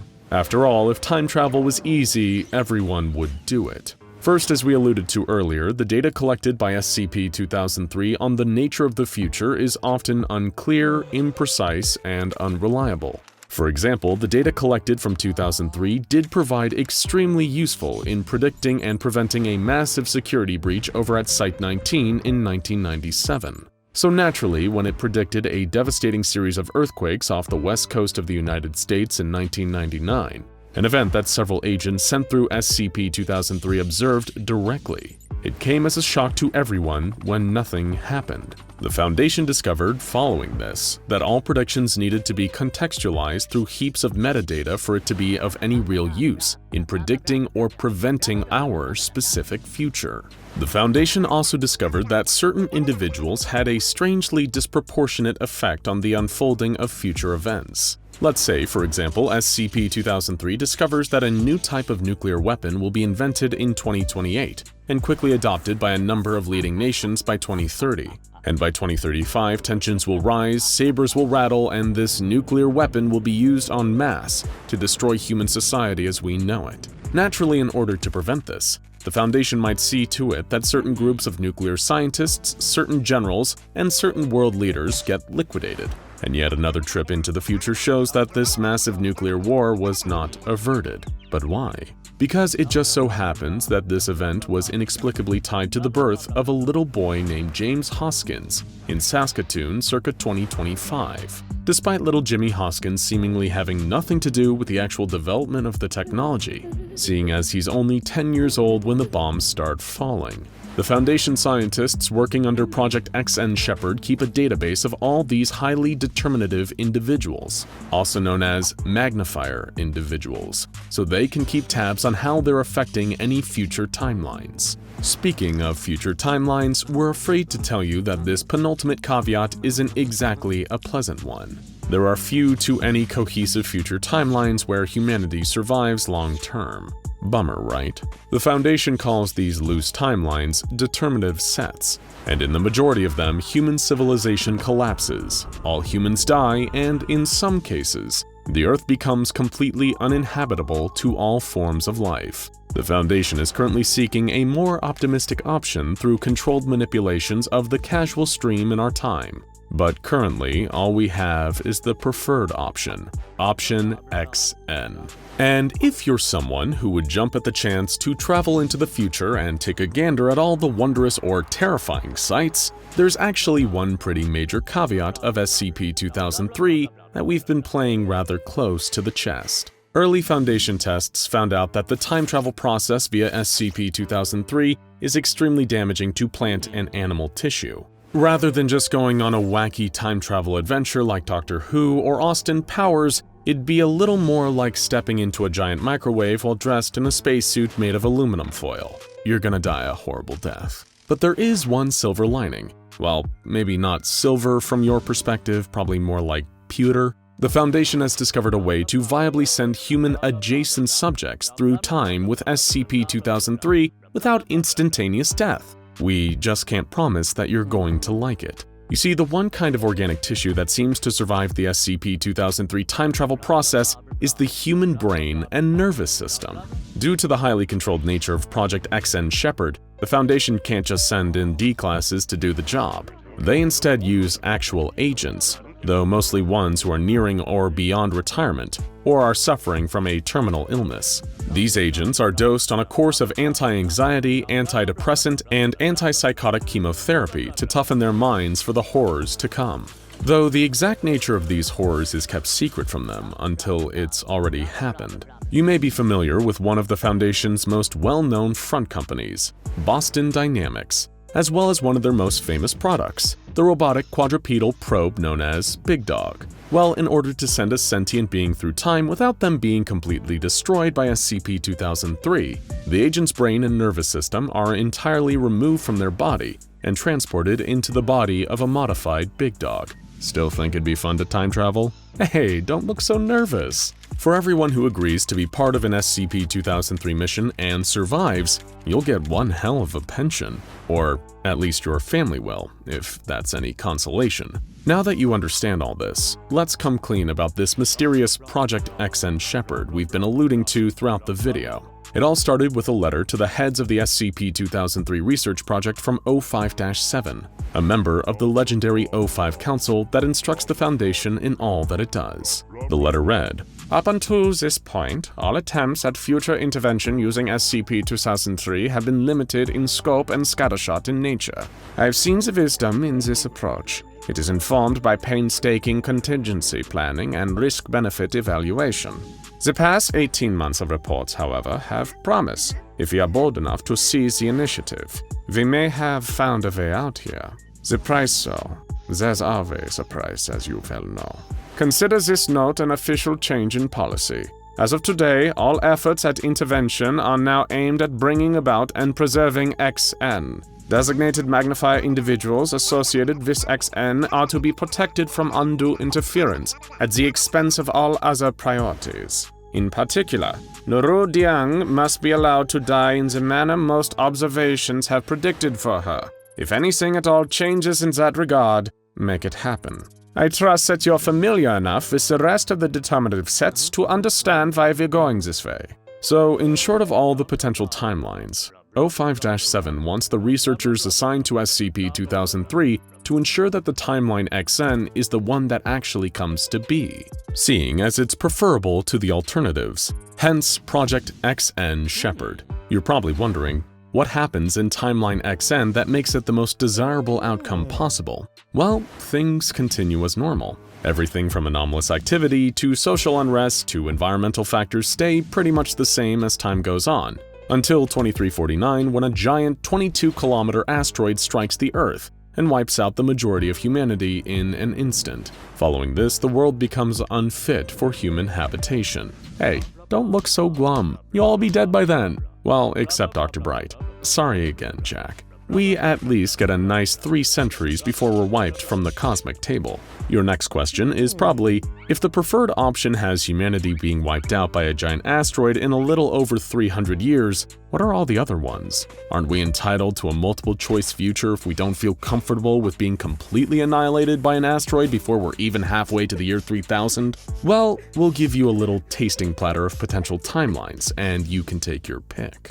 There was the narrowly avoided Scenario XB, where things progressed in a similar fashion to Scenario XN, except a massive gamma-ray burst from the sun in April 2017 wiped out all life on Earth within 38 seconds. Then there's Scenario XE, where the birth of an unnamed boy in Turkmenistan combined with the election of Sir William Entwistle as Prime Minister of New Zealand in 2049 leads to a world-destroying nuclear exchange between Israel and Greater Indonesia in 2058. Any attempts to stop it just make it happen sooner. Or what about Scenario XH? Here, a deadly mutated form of influenza causes the deaths of over 1 billion people worldwide. Combating this threat causes increased cooperation between world governments that actually resulted in a huge net improvement for global peace and quality of life. It seems unrealistic, we know, but SCP-2003 doesn't lie.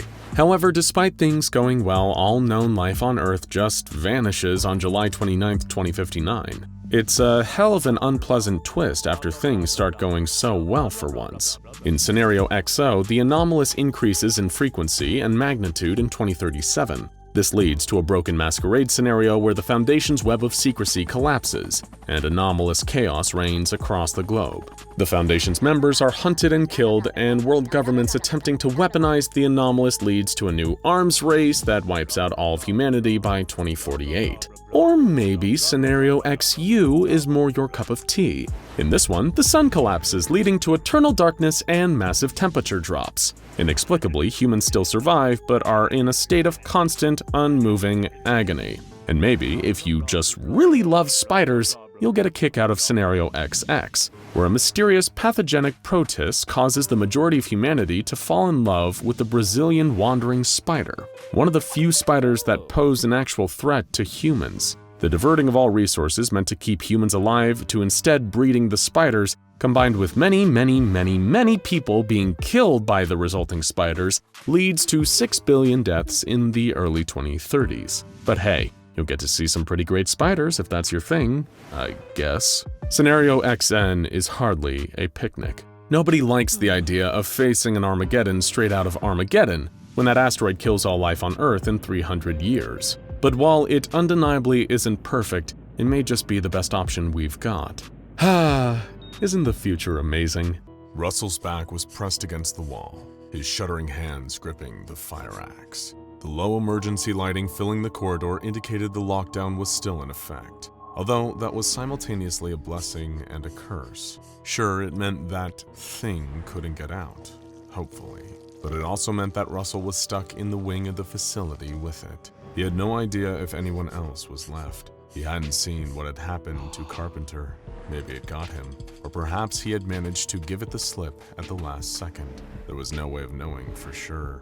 It had all started so simply, so innocently, and with such noble intentions. If he had known it would lead to all this madness, Russell would have never put his name down on the request form. The SCP Foundation had been working on a way to neutralize or cure SCP-610 for what felt like forever. To one team of scientists, the infamously so-called flesh that hates was a fascinating organism.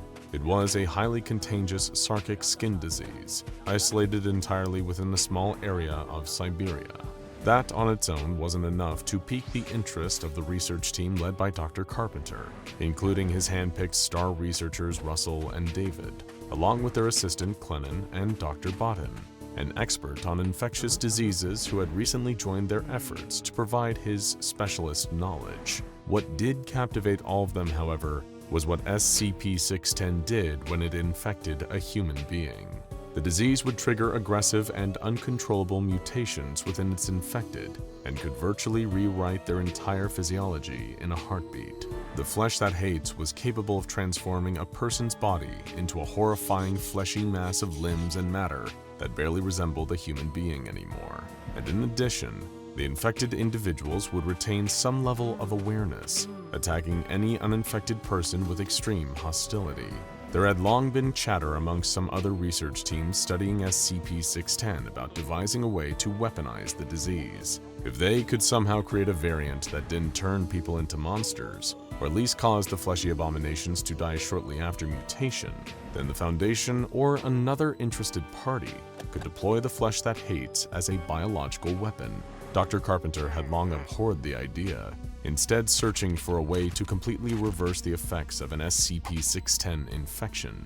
It may have been idealistic, perhaps even naive by some standards, but the rest of his team was behind him in the pursuit of that noble goal, although not one of them knew it would soon cost them their lives. Hitting speed bump after speed bump in their research, the team were beginning to lose hope.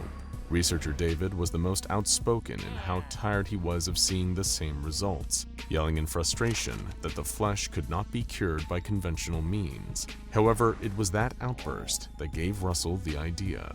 They had tried treating SCP-610 like a common virus, as if it was any other form of disease, largely thanks to Dr. Botton's input. And granted, that approach had taught them a lot about the flesh's ability to contaminate a subject from a single cell. But this infection was anomalous through and through. Could the solution to eradicating it for good lie not in a medical cure, but in another SCP? Russell brought this hypothesis to the rest of the research team, and each of them had suggestions for other anomalies they could potentially use to cure a subject of the flesh that hates. "We could get SCP-049 to take a look at the infected patient," Clennon suggested. "Oh, might work," Carpenter mused. "Although even if he cures someone, he might also kill them. He has his whole deal about ridding the world of the pestilence could prove to be a problem." There's always 682, David said dryly. "Have the reptile eat up all the SCP-610 infectees and voila, problem solved." "Oh, real helpful, David," researcher Russell retorted. "And what are we gonna do when SCP-682 adapts to the flesh? You really want an infected immortal lizard on the loose?" "Gentlemen, please," Dr. Botton spoke up. "We're forgetting one obvious option.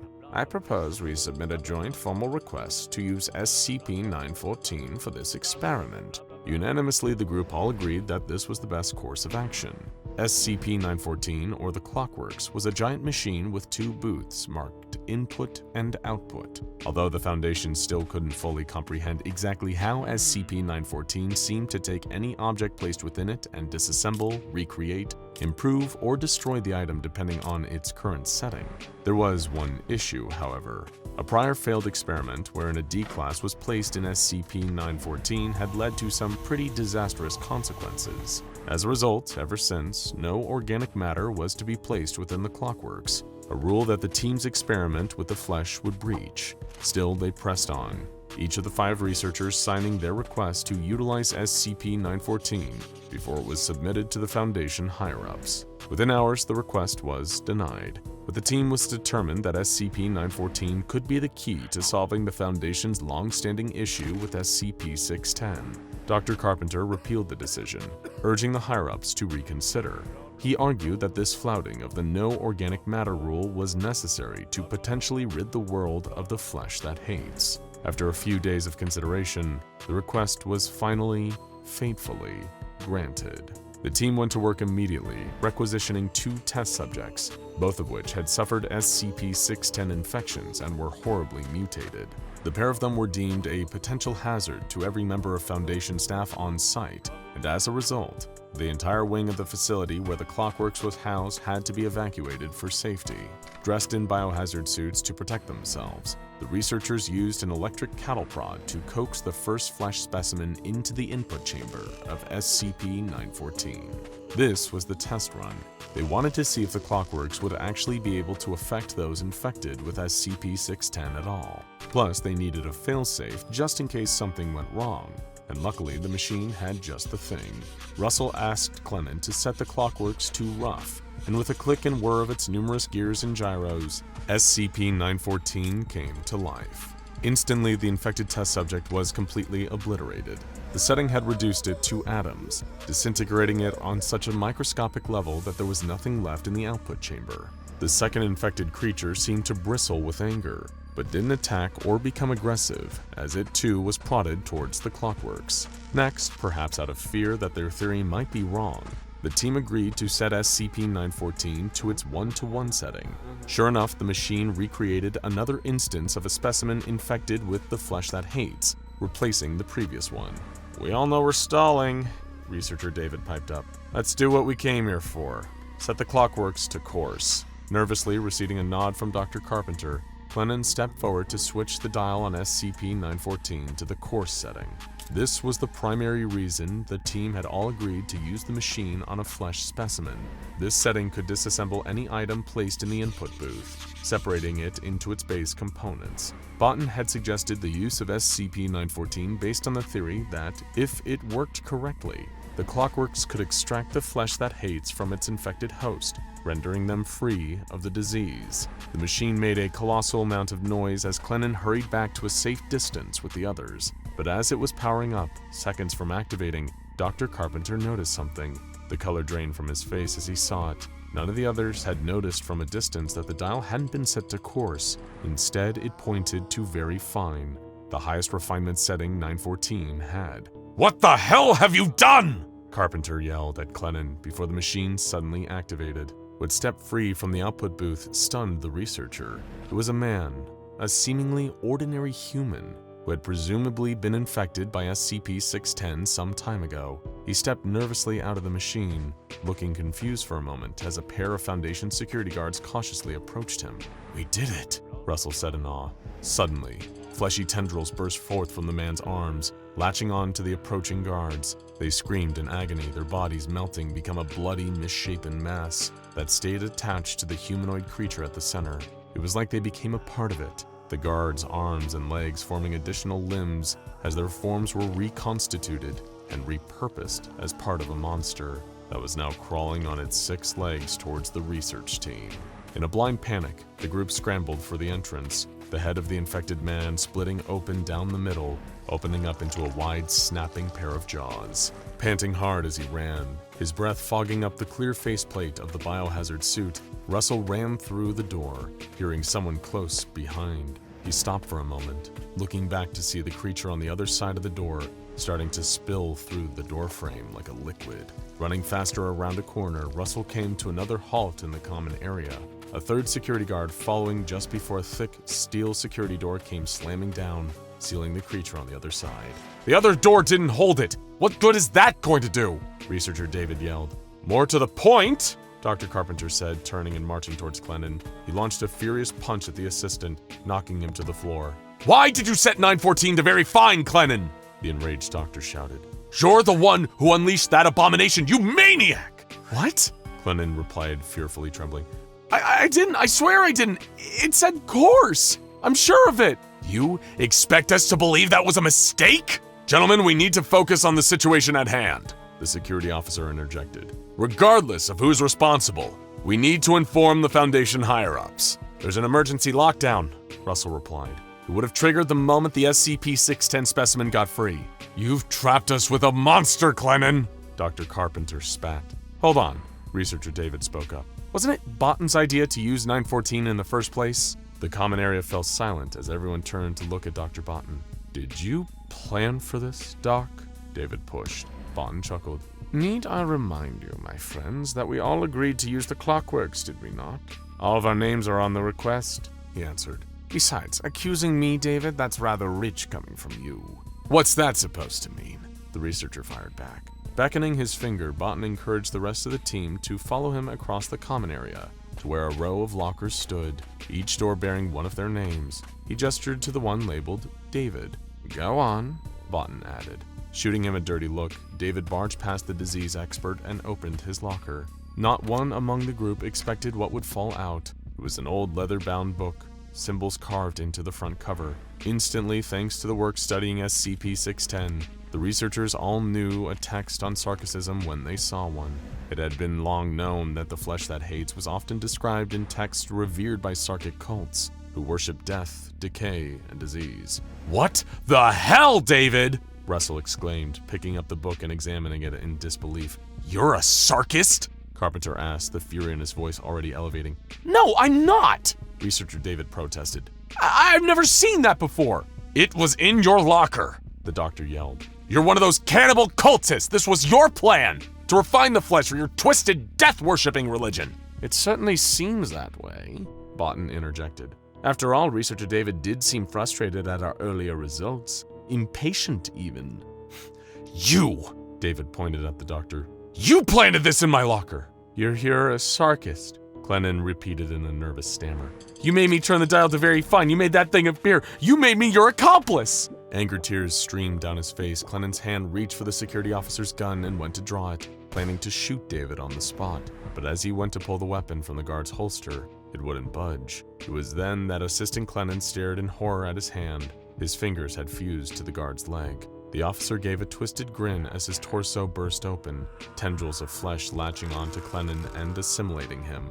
Just like it had done before, the flesh creature broke down its victim's body, making it a new part of itself, a grotesque mass of limbs and bloody matter, littered with the discarded faces of those it had infected. The research team looked at it terrified, their stomachs turning, disgusted at the growing, growling abomination of bodies fused to one another. "Oh, you're beautiful," Russell heard a voice whisper behind him. He turned to see Botten, looking at the SCP-610 creature and smiling. Researcher David was the closest, and the creature lunged at him, pulling his leg out from under him. Screaming in fear, the researcher fell onto the ground and was dragged towards the flesh. It pulled him in, his body stretching, skin tearing and bones snapping as he became part of it. A new set of limbs added to the monster. Dr. Carpenter went to try and pull him free, but it was already too late. But he stepped back, knowing that if he touched it, he would be infected too. The sound of running caught Russell's attention, and he spotted Botten making a break for it. Grabbing Dr. Carpenter by the sleeve, the researcher pulled him in the same direction, partly running away from the flesh as it assimilated David, and partly chasing the Sarkic saboteur. The pair of them quickly caught up to Botten, leaning over himself and panting breathlessly. "Thank God you two made it," he wheezed after the run.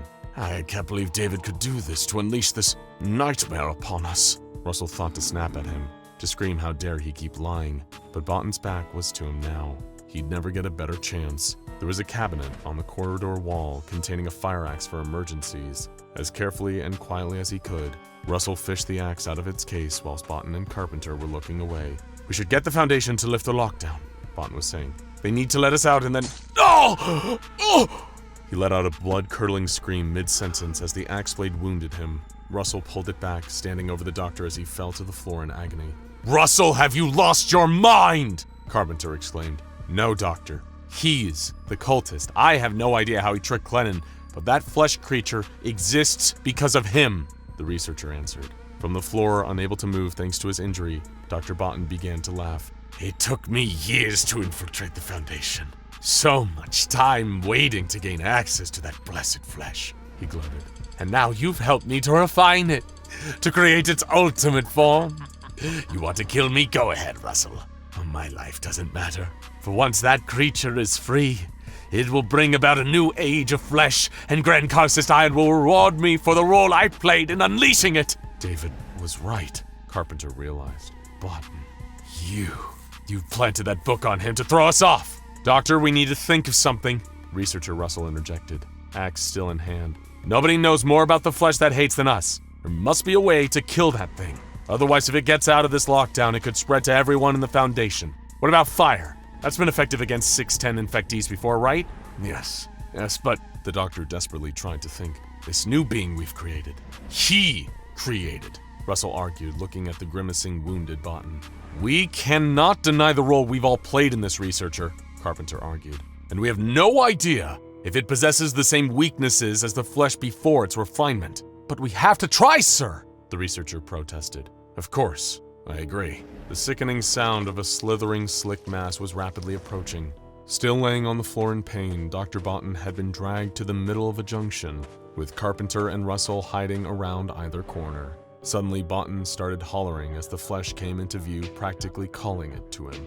"Oh, look at you!" he exclaimed. "You're better than I could have ever hoped for!" Looking down at him with the faces it had collected, the creature stabbed one of its disgusting appendages through Botten, drawing its body into its growing form. "I am honored to give my life so that the age of flesh may begin," the doctor said weakly, through the pain as he was infected. From around the corner, Carpenter had taken the Sarkic text and set its pages on fire with a cigarette lighter. Turning to the creature, he hurled the mass of burning paper at it, hoping it would be enough fire to spread to the flesh while it was assimilating Botten, who they had left there as bait. The fiery book collided with the monstrosity. As Russell peeked around the corner, he saw the flesh retreating from the flames, Botten's body now added to it. For a moment, it seemed like the creature was afraid of the fire, but slowly it drew nearer and nearer to the book. With ease, it stamped down the flames with Botten's leg, dousing the fire and suffering no damage to it at all. Gripping the axe in his hands, Russell went to charge at the creature, only to feel something push him back. Dr. Carpenter had stopped him. "Run!" he yelled. Instantly, Russell turned and raced down the corridor, the sound of fleshy tentacles whipping through the air. He dared not look back, just in case the monster was right behind him. Eventually, he reached another corner and slammed his back against it, hands shuddering as he held on to the fire axe. He had no idea what had happened to Carpenter. Maybe it got him, or perhaps he had managed to give it the slip at the last second. "Russell!" came a hushed voice from around the corner, one the researcher recognized. He turned to see Dr. Carpenter approaching him, sneaking like he was trying to avoid being heard. "I think I managed to give it the slip," the doctor whispered. For a second, Russell backed up, his hands tightening around the axe handle. This might have looked like Dr. Carpenter, but was it? "Are you really you, Doctor?" he asked. "Of course I am," Carpenter replied. "You don't think that I'm not that monstrosity." Russell raised the axe defensively, only to notice the sadness in the doctor's face. Unable to bring himself to swing, even to find out, the researcher lowered his weapon. Carpenter looked grateful. "Come on, let's get them to lift this lockdown," he said. "I'm sure an MTF can step in and take care of our mistake." As the pair of them cautiously made their way towards one of the locked doors, Dr. Carpenter reached out a hand to place it on Russell's shoulder. Ever since she was in high school, Faith had dreamed of moving out and finally getting a place of her own. It wasn't that she didn't love her parents. She did, but they were always around, always coming into her room without knocking, telling her when to go to bed, when to wake up, not to eat dinner in front of the TV. In college, she had some welcome independence, but she had to live with roommates. Again, they were perfectly nice people. Some of them she even considered good friends, but she hated having to share her space, having to come home from a long day of classes and see someone else's dishes piled up in the sink, to have someone else's music keeping her awake at night, to delay her morning shower because someone else had gotten there first. So she was thrilled when a few years after graduating, she got a new job at a marketing company that would finally let her afford a place by herself. At last, she could have some peace, some quiet, and most importantly, some privacy. Faith spent all day moving furniture and unpacking boxes, turning the little apartment into a real home. It wasn't much, just a main room she used as a bedroom and living room, a bathroom, and a basic little kitchen.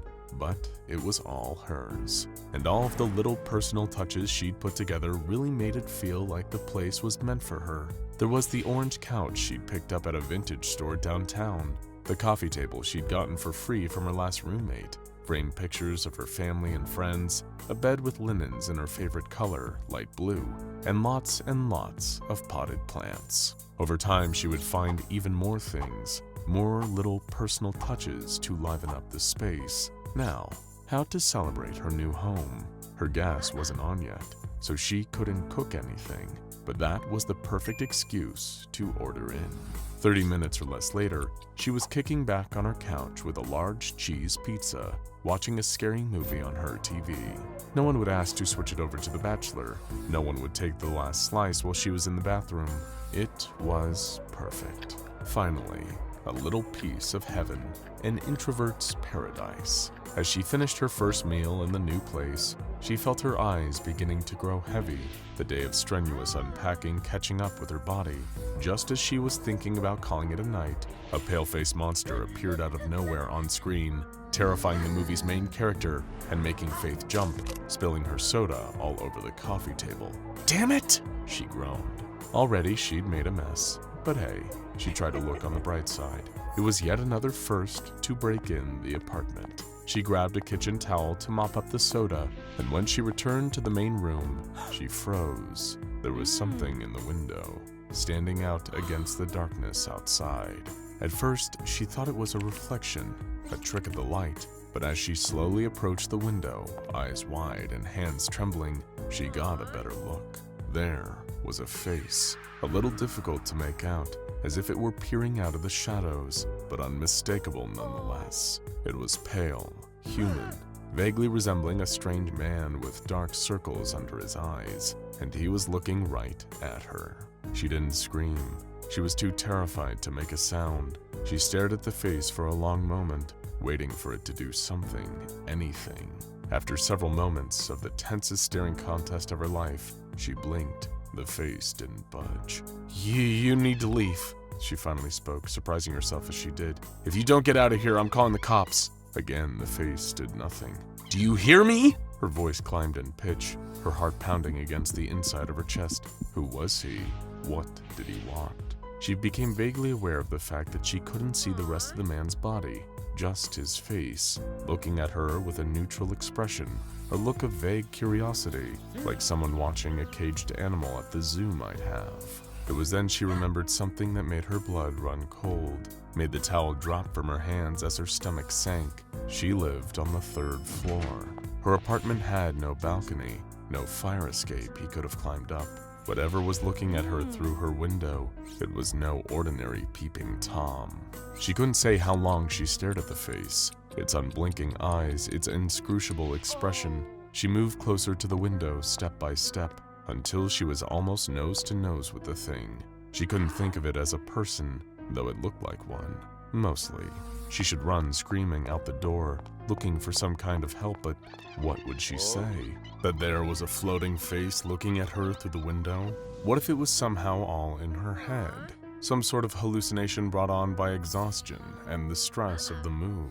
She raised a fist and, following a passive instinct, rapped on the glass. She didn't know what she expected, for it to blink, to move, to knock back, to say something, but nothing happened. It just stayed there, as if it were part of the window itself. Faith pulled the curtains closed, hiding the strange face from view.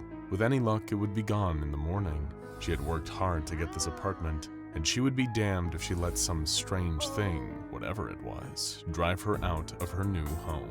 But as she climbed into bed and pulled the covers up to her chin, she could still feel its gaze on her, as if it could see through the thick fabric of the curtains. She rolled over onto her side, her back to the window, and tried her best to forget about it, to shake that horrible feeling of being observed. She lay there for hours, eyes open, heart racing. But finally the exhaustion won, and she slipped away into sleep. She didn't dream at all that night. It was as if she closed her eyes and seconds later, it was morning. She woke to the beep of her alarm, feeling as if she hadn't rested at all. The first thing she did was climb out of the bed and go to the window.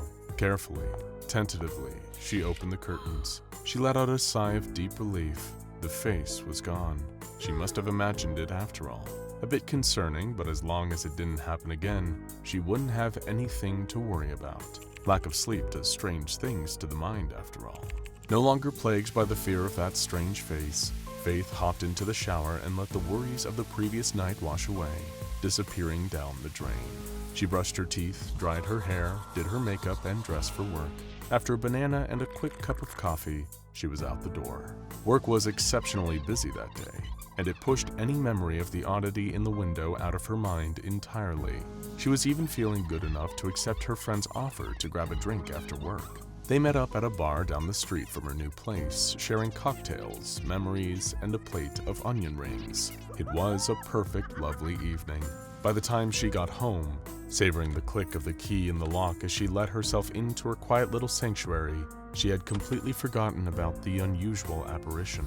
She swung the door open and rushed to dump herself onto the couch for a bit of TV before bed. Then, out of the corner of her eye, she saw it. The face, back in its previous place, staring at her from the darkness outside. She gasped at the sight, her scream catching in her throat. It was just as she remembered it. Wait, no, something was different. What was it? She clapped her mouth in horror as she identified the change. Its expression was different. Gone was the vaguely interested, neutral expression. Now, it was smiling at her. Not a pleasant smile, not a warm, friendly smile, a wicked smile. Twisted and cruel. It knew she was afraid, that she'd been hoping it was gone forever, and it was enjoying itself. Her hands were shaking, nervous sweat beading on her brow. "What do you want from me?" she whispered, staring into its eyes. They didn't move, but they glittered with malicious glee just the same. "What do you want from me?" she repeated, her voice rising to a shout. "Shut up!" her next-door neighbor yelled, banging on the wall. "It's after midnight!" She couldn't bring herself to respond. She had more important things to attend to. Her stomach turned, bile rising in her throat. Would the face be gone again in the morning? Would it come back again at night? Was the apartment haunted, possessed by a specter doomed to reside in her window forever? Was that why the rent had been so affordable? Or maybe it was her. Maybe this thing had been drawn to her. Or maybe she was losing her mind, unaccustomed to living alone, and her sanity was slipping away. She shivered at the thought. What was worse, if the face was all in her head, or if it wasn't? Rather than attempt to answer the question gnawing at her, she closed the curtains. Out of sight, out of mind, she thought. She would have to keep the curtain closed, possibly forever. It was better than seeing that damned face grinning that horrible grin. But as she tried to settle in for another restless night, she could feel its eyes boring into her, burning into her skull. She had never felt so uneasy before. She prepared for cockroaches, for black mold, and for burglars, but not for this. This was something outside of her understanding, outside of reality itself. "Just don't look," she whispered to herself. "Just don't look at it." It became part of her daily routine. Wake up, ignore the window, go to work, try to forget about the window, get home, try desperately not to think about the window. She could always feel it, though. As soon as the sun went down, though, she kept the curtains closed. She knew it was there. She thought about checking to see what face it was making this time, but she couldn't bring herself to look. Gradually, her condition worsened. She woke up to a tightness in her chest, panic attacks that wrecked her body, and felt like her heart might stop beating. Her stomach would ache. She struggled to keep food down. One morning, she rushed to the bathroom and spat up blood. The effect began to follow her out of the apartment too, far away from the face's dwelling. She would sit at her desk, struggling to focus on marketing campaigns and pitches, and she would feel a sudden pain in her stomach, forcing her to double over and groan with agony. She would see flickers of the pale face in her peripheral vision, turning to look, only to find there was nothing there. When she walked down the hall to the elevator or down the street outside her building, she would feel as if someone was following her. She never saw anyone, never heard any footsteps coming up behind her, but she could never shake off the sensation. Soon, even her formerly dreamless nights of sleep, as fitful as they had been, became unsafe. She would toss and turn, sweating through her sheets, as her subconscious was tormented by chilling visions and terrible nightmares. She would dream of walking down a long, dark hallway that seemed to go on forever, and something coming up behind her, trying to grab her and drag her away. It would chase her, wide dark eyes and long, long limbs grasping at her, as she ran and ran but never escaped. Other times she would dream of being locked in a damp basement, chained to a wall as the pale creature sat in a chair across from her, just watching, waiting for something, though she didn't know what. Every night, another nightmare that made her wake up screaming, fighting off invisible attackers. After 2 weeks of living in hell, she decided to look out the window again. She had to see, had to know. That night, when she opened the curtains, it was there, mouth wide open, eyes glinting. It was laughing at her. Screw the deposit, enough was enough. She wanted her home back. She picked up the heavy lamp on her bedside table, wound it up, and threw it at the window with all her might. The glass shattered. Little crystalline shards sprang in every direction as the lamp flew through the air, out the window and down to the street below. And just like that, the face was gone. She checked every other window in place, the little one in the bathroom, the peephole on her door. but it was nowhere to be found. She was free. Her knees gave out and she collapsed to the floor, her face in her hands, and wept from sheer relief. Tomorrow she would clean up the broken glass and spin her landlord a story about a freak accident. Someone would come to fix the window, and it would be the best money she had ever spent. Eventually the whole ordeal would fade away from memory like a bad dream, but somewhere out there, someone else was living the nightmare all over again, looking out a darkened window to see an unwelcome guest. The entity known as SCP-965. SCP-965 is a phenomenon affecting framed windows. When it appears, it manifests in the shape of a shadowy face, belonging to a pale man staring in through the window. The details of the man's face vary from person to person, as well as his apparent age and the direction he is facing. However, all reports point to the same figure at various ages, ranging from 10 to 55. The Foundation has attempted to use facial recognition software to identify a citizen matching the description of this figure, but so far, no one has been found. SCP-965 will not appear in just any window. It will only manifest when the lighting on the outside of the window drops below illumination of 5 candelas. The lighting on the inside of the window does not have any measurable effect. The face will only appear in the confines of a completely assembled window frame, though the window does not necessarily need to be installed anywhere. It will only move from one glass pane to another if its original point of manifestation is destroyed.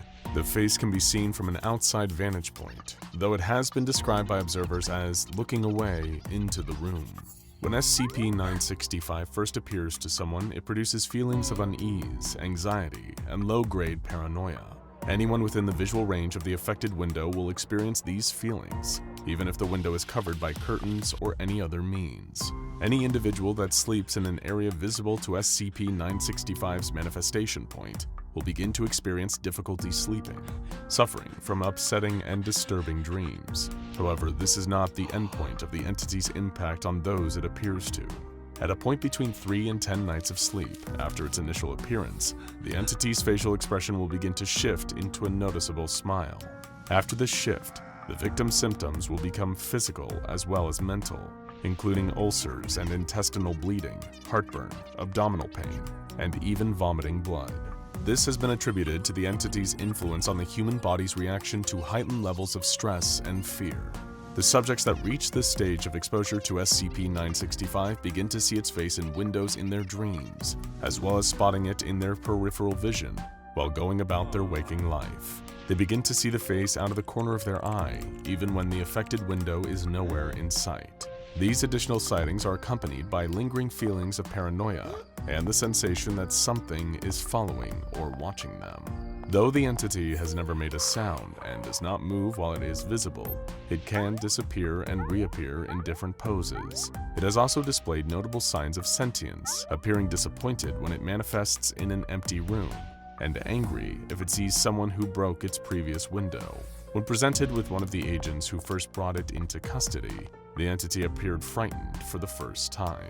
Testing involving SCP-965, involving the destruction of its host window, confirmed that a multi-paned window might act as multiple holding zones, but significant damage to its overall structure keeps it from being a viable replacement. In this particular case, the entity manifested in a nearby experimentation chamber's observation window, which was promptly destroyed in order to prevent any potential breaches. For a month following this incident, the entity manifested with noticeably hostile facial expressions, clearly resentful of its treatment. Only one other notable incident has occurred so far during the course of SCP-965's containment by the SCP Foundation. Dr. L, the rest of her name has been redacted from the official file, was the head researcher assigned to SCP-965 for several months before she filed an official request for transfer to a different test subject. She was beginning to experience intrusive visions of SCP-965 and lingering feelings of paranoia, lasting long after she left the Foundation's site. Her symptoms were consistent with those of someone who had slept in the presence of the entity, though she swore up and down she had never napped or slept at all in the vicinity of the affected window. She was temporarily relieved of her duties and provided with psychological care. So far, no other instances of SCP-965 impacting staff who have not slept in its presence have been reported, but this case set an unsettling precedent. The mental health of anyone assigned to SCP-965 is to be strictly monitored, in case it expands its influence again. SCP-965 is contained within a framed, ready-to-install window made up of 6 panes of clear glass or other comparable material at a size of at least 15 centimeters by 30 centimeters. The window must be kept in an environmentally controlled storage facility, capable of withstanding earthquakes and other seismic activity. The window must be inspected at least once a week in order to check the integrity of the material.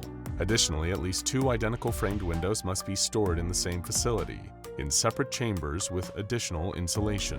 Any lighting in the containment chamber should be kept at a minimum of 130 candelas at any time personnel are inside, with the exception of research and experimentation. Though SCP-965 is currently contained, the Foundation is unable to control its movement should its current window be destroyed. Therefore, SCP-965 is classified as Euclid. Scopophobia is the fear of being watched or looked at by others. Those suffering from this fear will often avoid windows, terrified of who might be standing on the other side, staring in and keeping track of everything they do. Even those of us without scopophobia might find ourselves feeling a prickle of dread while looking out the window at night, watching for a shadowy figure or a ghastly face pressed to the glass. Most of the time, of course, there is no one there. It's just an overactive imagination, the lingering effect of watching one too many scary movies. But eventually, your luck might just run out. One night when the world falls quiet and you go to close the curtains before you go to sleep, just in case, you might just feel that someone is right there, on the other side of that thin pane of glass, staring at you with wide, unblinking eyes. It won't ever come inside, but it isn't going anywhere. And as long as you are where it can see you, you will never know peace again. Diego had only just found his footing when it gave out underneath him again. Crashing to the ground, he threw both arms over his head just in time to protect his skull from the rain of boulders that came down past him. They grazed his arms and jarred painfully against his muscles, but it was better than having them hit him in the head. Without a moment to spare, Diego got straight up to his feet and continued running back down the trail he had been trying to follow.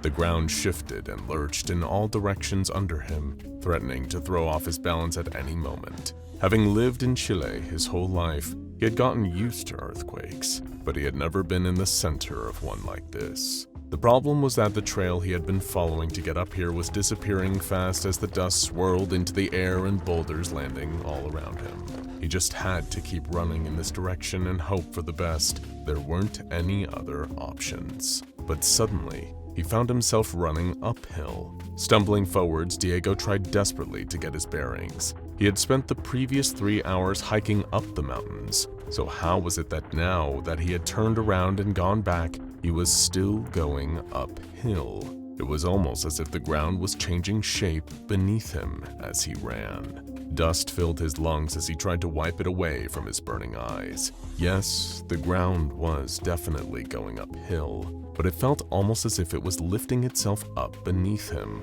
as if some tectonic plates were grinding together, creating a new mountain beneath his feet. Diego lurched unsteadily and grabbed the nearest rock to keep his balance, feeling the ground lifting higher and higher beneath him. Then, all of a sudden, the cloud of dust broke, and he was in fresh air rising ever higher into the sky. The Andes Mountains stabbed out of the clouds all around him, cutting beautiful shapes across the horizon. He felt his own mountain steadily growing taller than any of them. He dropped down on all floors and clutched at the ground in terror as he tried his best to take in the shape of what he was now standing upon. How far would you go to prevent a cosmic-level disaster? It's one thing to save your friends and family from an armed murderer. It's another thing to fight for your country in a world war. We can even just about imagine what it means to fight for our planet, to save our species from climate change, to save our world from a meteorite. But what would a cosmic disaster look like? A calamity so broad in scale that it surpasses our ability to even perceive the threat. We could point our most advanced telescope into deep space and look straight down the middle of it and never know it was even there. And if that threat was not simply to the survival of humanity or planet Earth, but to the survival of existence itself, how far would we go to prevent it? What cruel and inhumane measures would you take to have such a threat? Or better yet, how many people would you kill to save the world? This debate is raging right now as you sit here and watch this video. Not among the Foundation, but between two SCPs so grand in scale and so advanced in nature that the Foundation has no option but to sit and listen as the pair debate what to do with the human race. SCP-4568-1 was not difficult to discover once it started moving. In fact, it was almost impossible to ignore. Earthquakes have been tearing across South America for centuries, destroying homes, taking the lives of innocent people, and fundamentally changing the shape of our planet itself. What most people do not realize, however, is that the fault line running through the Andes mountain range has actually largely been dormant during this period. The source of the earthquakes has come from something far more mysterious. Our innocent hiker, Diego, had been spending the week walking among the Andes when the earthquake struck. You would be forgiven for assuming, as Diego did, that the ground rising beneath his feet was a new mountain forming as the tectonic plates clashed together. But the staggering reality of the situation was that he found himself hiking along the back of SCP-4568-1. As the creature raised its head into the air, Diego saw the head of a serpent lifting several kilometers away from him. Its body stretched and wound its way through the mountain range, filling the valleys and running beneath his feet. The scale of SCP-4568-1 is hard to convey. Measuring over 500 kilometers in length, this serpent is longer than most US states, with a 20-kilometer width. Standing on the back of it quite literally feels like standing on a mountain range. For context, the horizon at sea level is about 4.8 kilometers away, so multiply that by 4 and you'll get a sense of just how wide this thing is. Even small movements from this SCP are enough to trigger continent-wide earthquakes, with tremors being felt all the way around the world. Upon the initial discovery of this SCP, the Foundation was unable to determine why it remains dormant for such long periods and seems to only awaken sporadically and for brief periods of time. That was, until SCP-4568-2 was discovered. It is little wonder that the second serpent took so long to be found. Its body is comprised almost entirely of water, sand, algae, and steam. It does not show up on sonar scans and is incredibly difficult to detect in the water, even visually. Its form is loosely defined whilst dormant. With broadly similar measurements to SCP-4568-1, this serpent roams the South Pacific Ocean. Any marine creatures that swim into the SCP's body find themselves undergoing beneficial mutations. Crabs grow extra pinchers, bottom feeders grow larger mouths, and sharks find themselves developing heightened senses and even extra hearts. These marine animals seem to undergo virtually no distress and are free to exit and re-enter the SCP's body at any point. Initially, SCP-4568-2 was believed to be the peaceful one of the pair. Both serpents seemed to become active at the same time. While on land, SCP-4568-1 would wreak havoc with magnitude 7 earthquakes in major metropolitan areas. The sea serpent's function was less well understood.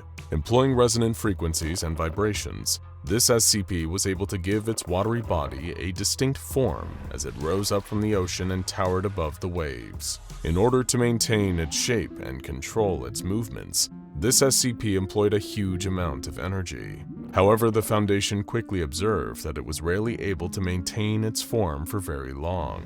As soon as the sea serpent rose out of the water, its mountainous twin would begin to move, sending tremors around the world that disrupted the frequency needed for SCP-4568-2 to remain animate. Exhausted and unable to maintain its shape, the sea serpent would fall into another period of dormancy, gliding lazily through the oceans. But this dormancy suited the Foundation.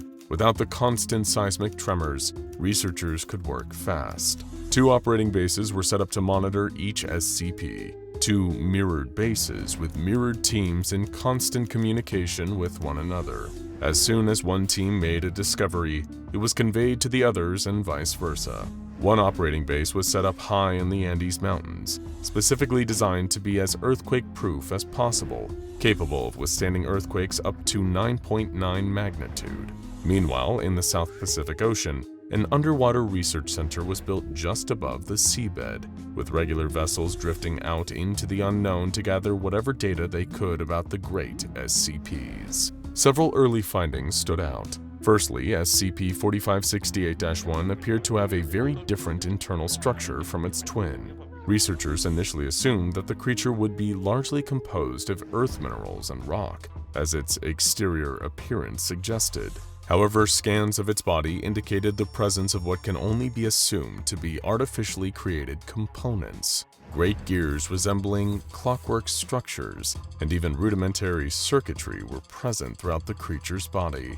The function or origin of these gears has yet to be determined, especially as there is no evident way that their movement corresponds to the autonomy and movement of the Serpent itself. The far more striking discovery, however, came when the SCP Foundation discovered a way to communicate with the two beasts. Ultra-low frequency waves capable of traveling vast distances, even light years, were discovered to be emitted from the two serpents' heads at intermittent periods. The Foundation had to develop some of the largest antennae ever created to pick up these frequencies and interpret the data coming through them. What they found were two twins locked in a fierce debate about the fate of humanity and the universe itself. It was only then that the motivations of these two serpents started to make sense. In 2010, almost as soon as the Foundation was able to tap into the frequency, they were contacted directly by SCP-4568-1.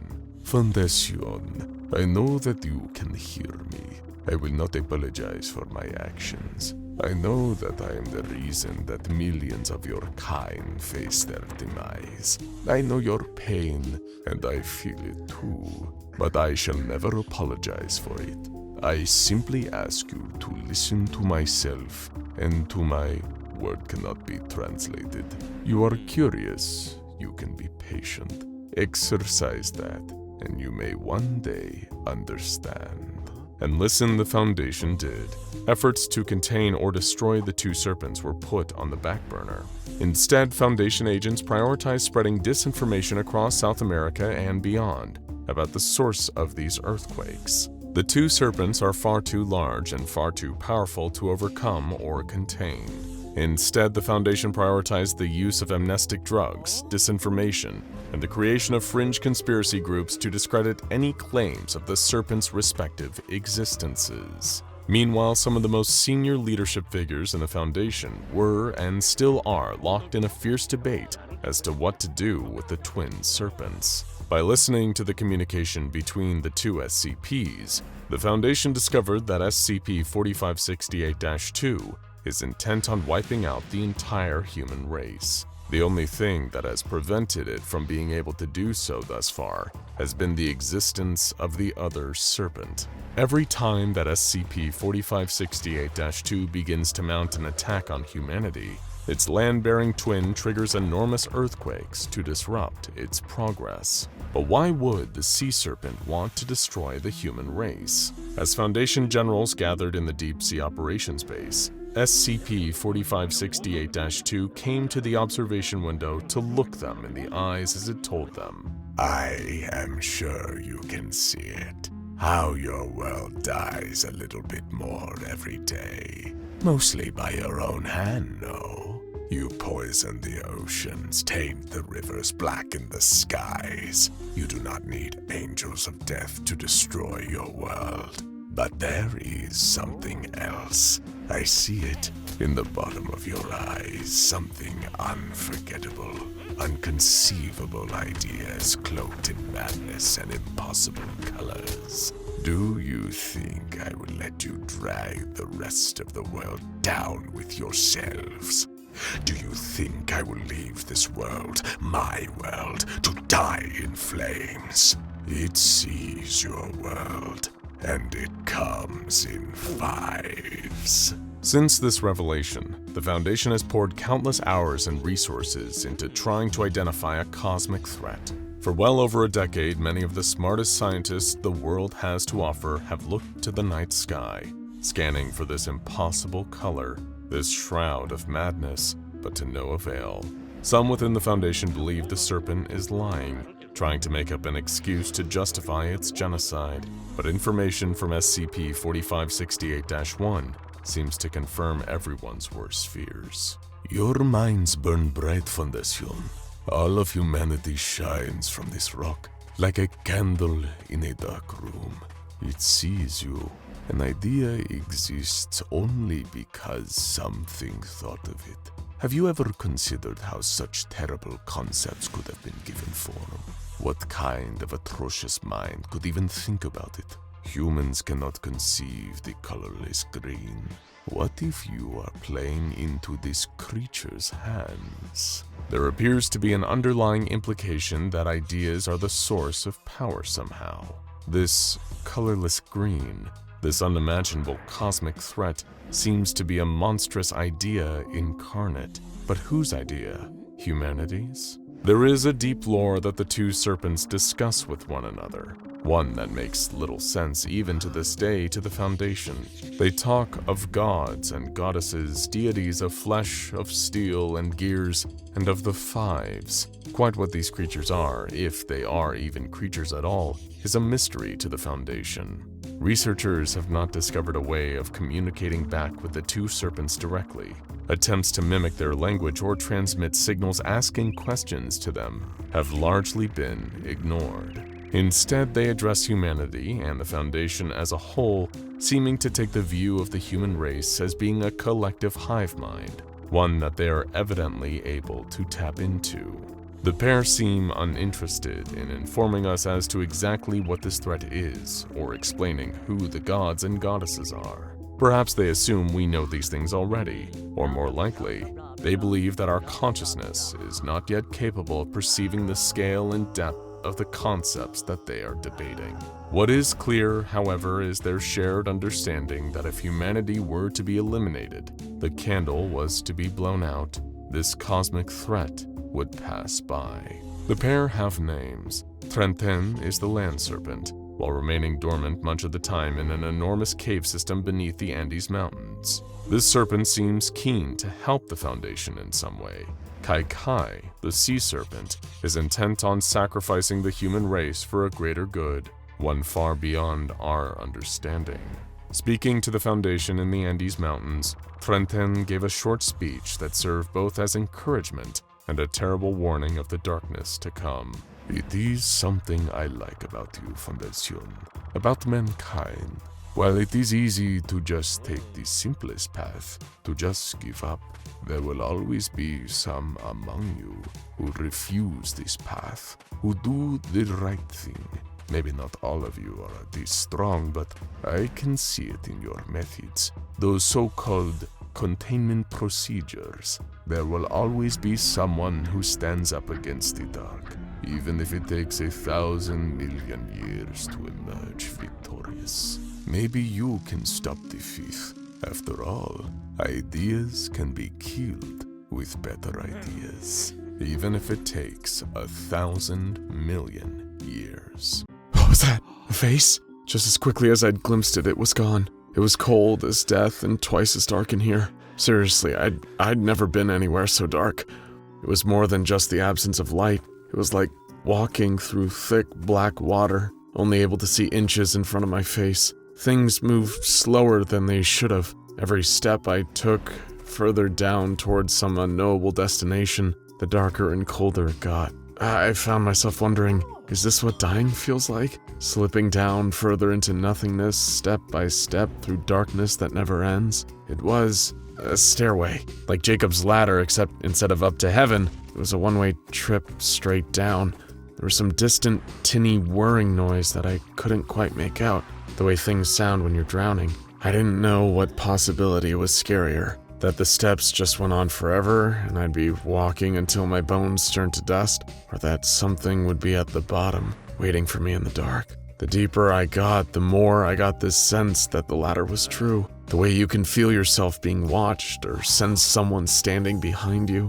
that evolutionary holdover from when humans still took part in the world of predators and prey, and we were not the predators. Some part of us is just built to know when true danger is lurking nearby, or down below, patient and hungry. I could feel its malice rising up the stairs towards me, the way people in a skyscraper catching fire can feel the heat coming up from below, and know it's already too late for them. For the first time, my eyes came into focus, and I made something out in the distance. When I realized what it was, and worse, how strikingly familiar it was, all I could do was scream. That's when I woke up, drenched in sweat and relieved to see the darkness of the stairway replaced by bright morning lights shining in through my bedroom window. My brother Steve was standing there with a concerned look on his face. He told me I'd been screaming in my sleep and asked me if I'd been having that dream again. It made me feel like an idiot, but I had to nod and tell him, yes, it was the same one. This weird nightmare I've been having day after day, and despite it almost always being the same thing, it somehow never got any less frightening. There was no way to even describe the profound sense of dread I felt walking down those stairs and finally seeing what was waiting for me below, even though I could never actually remember what it was upon waking. Steve told me not to worry about it and toss some clothes onto my bed. He assured me that it was probably just final stress, seeing as we were a mere few months from graduating. I needed to be up and at 'em today. We were touring one of our first choice colleges. My brother and I had always been close. Even if we hadn't been fraternal twins, I think we still would have been best friends. All through elementary, middle, and high school, we were practically joined at the hip. So it only made sense that when we were getting close to graduation, we wanted to go to the same college. We'd be friends to the end, till we were old men on the porch in rocking chairs. It so happened that we were together in the end, just not in the way I'd hoped. The two of us arrived to check out the potential college a few hours later. It was a nice day out. The brightness of the sky and the lush greenery across campus quickly banished the bitter memories of that bad dream. High school hadn't exactly been a picnic for me. I'm the nervous type, if you couldn't already tell. Steve, who was the more outgoing and confident one, always looked out for me. He'd always been there whenever I was dealing with bullies or academic stress. But at college, I felt like I could reinvent myself and become the kind of person I'd always wanted to be. As we hopped from building to building across the tour, checking out the different facilities and attending a few sample lectures and seminars, I was only becoming more confident that college would be the place for me to finally bloom. It was perfect for me. But despite this college being exactly what I'd wanted in terms of lifestyle and academic pursuits, there was a certain stain on its reputation.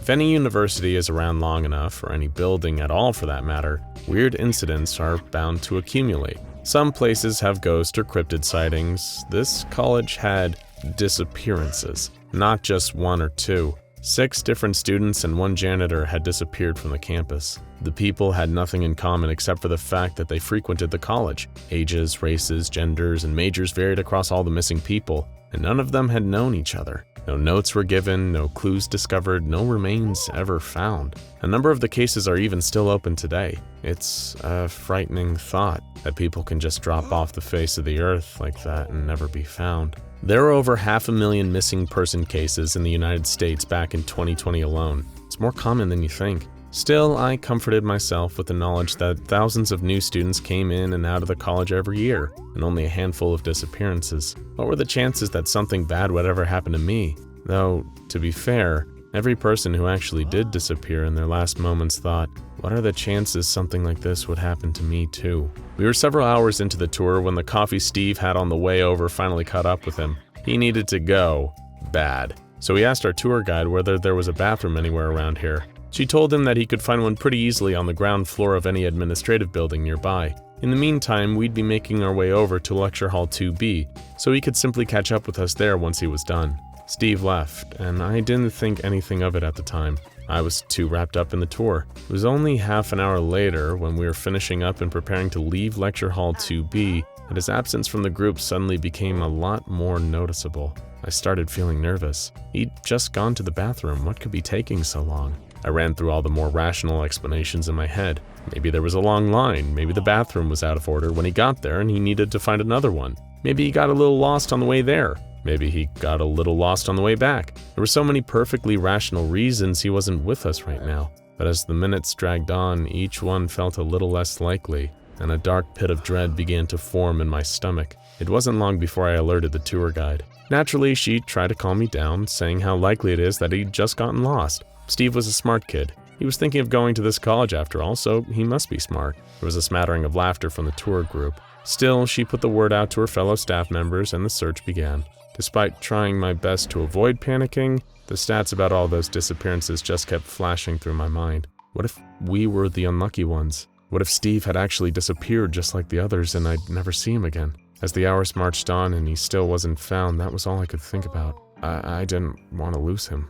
I tried calling his cell phone and texting him countless times but got no response. You can only imagine my relief when I suddenly got a call from him, though when I heard the content of the call, that relief quickly disappeared. The reception was patchy, and his voice had a strange echo to it, like he was somewhere deep and cavernous. There was this other noise in the background too, this strange tinny whine that felt oddly familiar. I only caught a few words from him before the call cut out. "The door! Stay away! It keeps going! Something down here! Don't come looking! Oh God!" If I was scared before, I was utterly mortified now. I couldn't just leave my brother in a situation like this, no matter what he told me to do.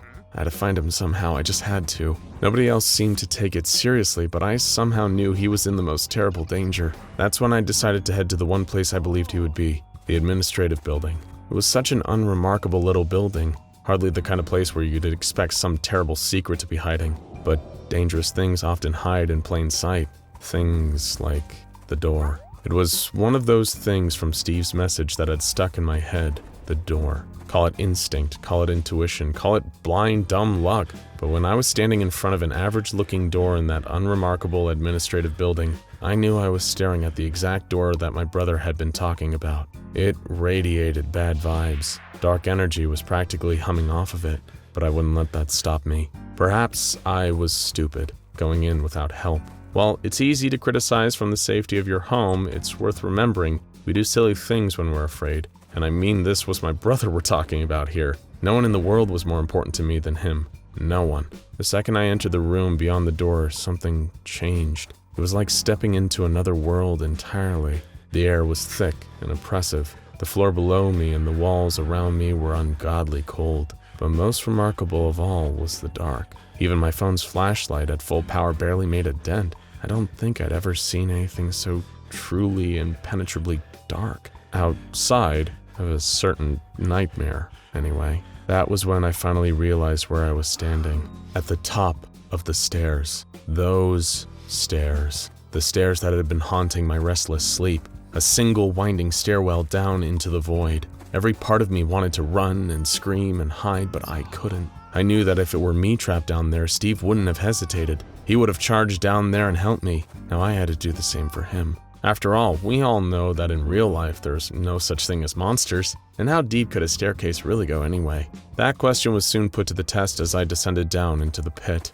I counted 13 steps each time before reaching a small platform. There were strange markings and scratches on the wall the further I descended. Every footstep I took echoed on and on and on. I must have been walking for a solid 15 minutes, traveling impossibly deep, when I finally heard something else. I called out Steve's name, but quickly realized it wasn't him. It was a little girl, weeping, a few 100 feet below. I couldn't tell if she was afraid, in pain, or both, but hearing it put ice in my veins. What the hell was going on down there? Had whoever taken her taken Steve too? What exactly was I dealing with? These were the questions racing through my mind as I got deeper and deeper into the belly of the beast. Time ceased to matter as the flights went on and on beneath me, even descending into deeper, colder darkness. I was literally walking into my own nightmare, but seeing as the only alternative was leaving my brother to die down here, I couldn't do anything else. I was down countless flights of stairs when I finally saw him.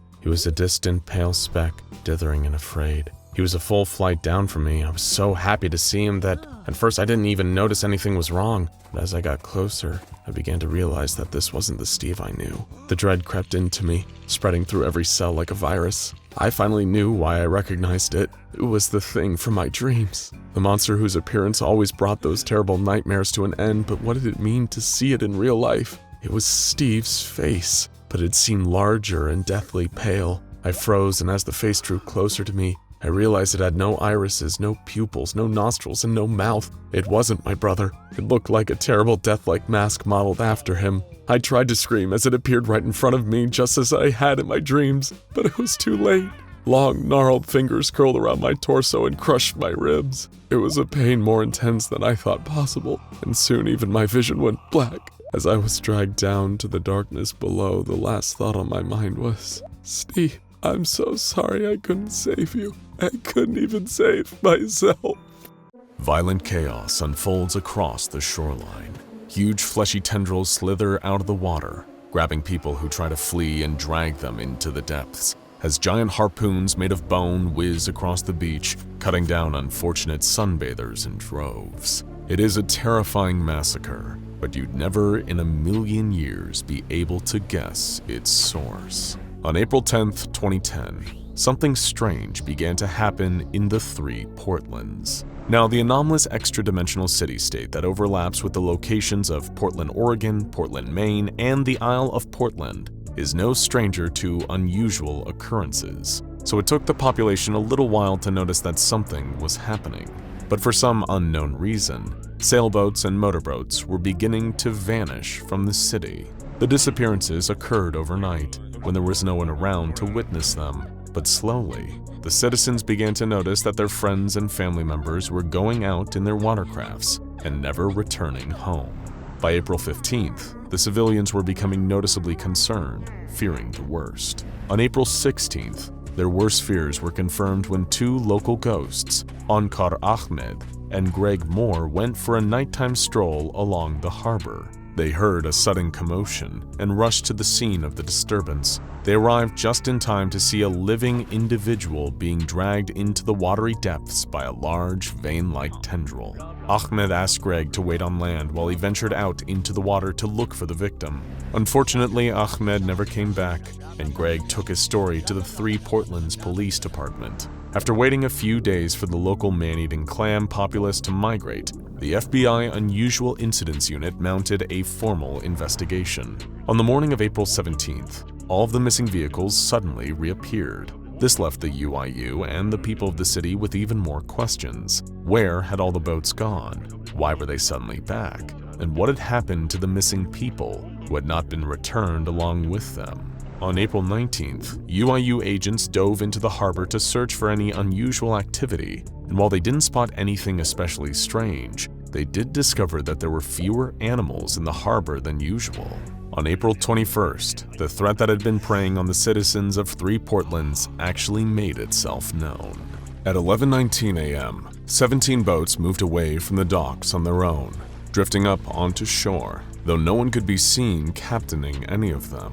As the boats lined up, they began to form a wall blocking access to the water. No one could get in or out. Civilians watched in shock as the boats began to warp and change before their eyes, growing thick masses of scales on their surfaces, sprouting harpoon guns that fired bony projectiles, and slashing veiny tendrils at anyone within reach. The citizens began to panic, running in every direction in an attempt to escape the monstrous boats. But they were too slow to evade the attacks, and the boats snatched them off of the shore and yanked them aboard, using their harpoons to impale those who managed to run farther than the tendrils could stretch. As the army of fleshy boats closed in around the shore, a tugboat broke through the surface of the water. Unlike the rest of the boats, it had a noticeable hole in its hull and was missing its wheelhouse. At an unnaturally quick pace, the tugboat began to advance onto land, using its tendrils to drag itself along the shore and into the more populous part of town. It grabbed civilians at random, absorbing their blood into its metallic surface as it went.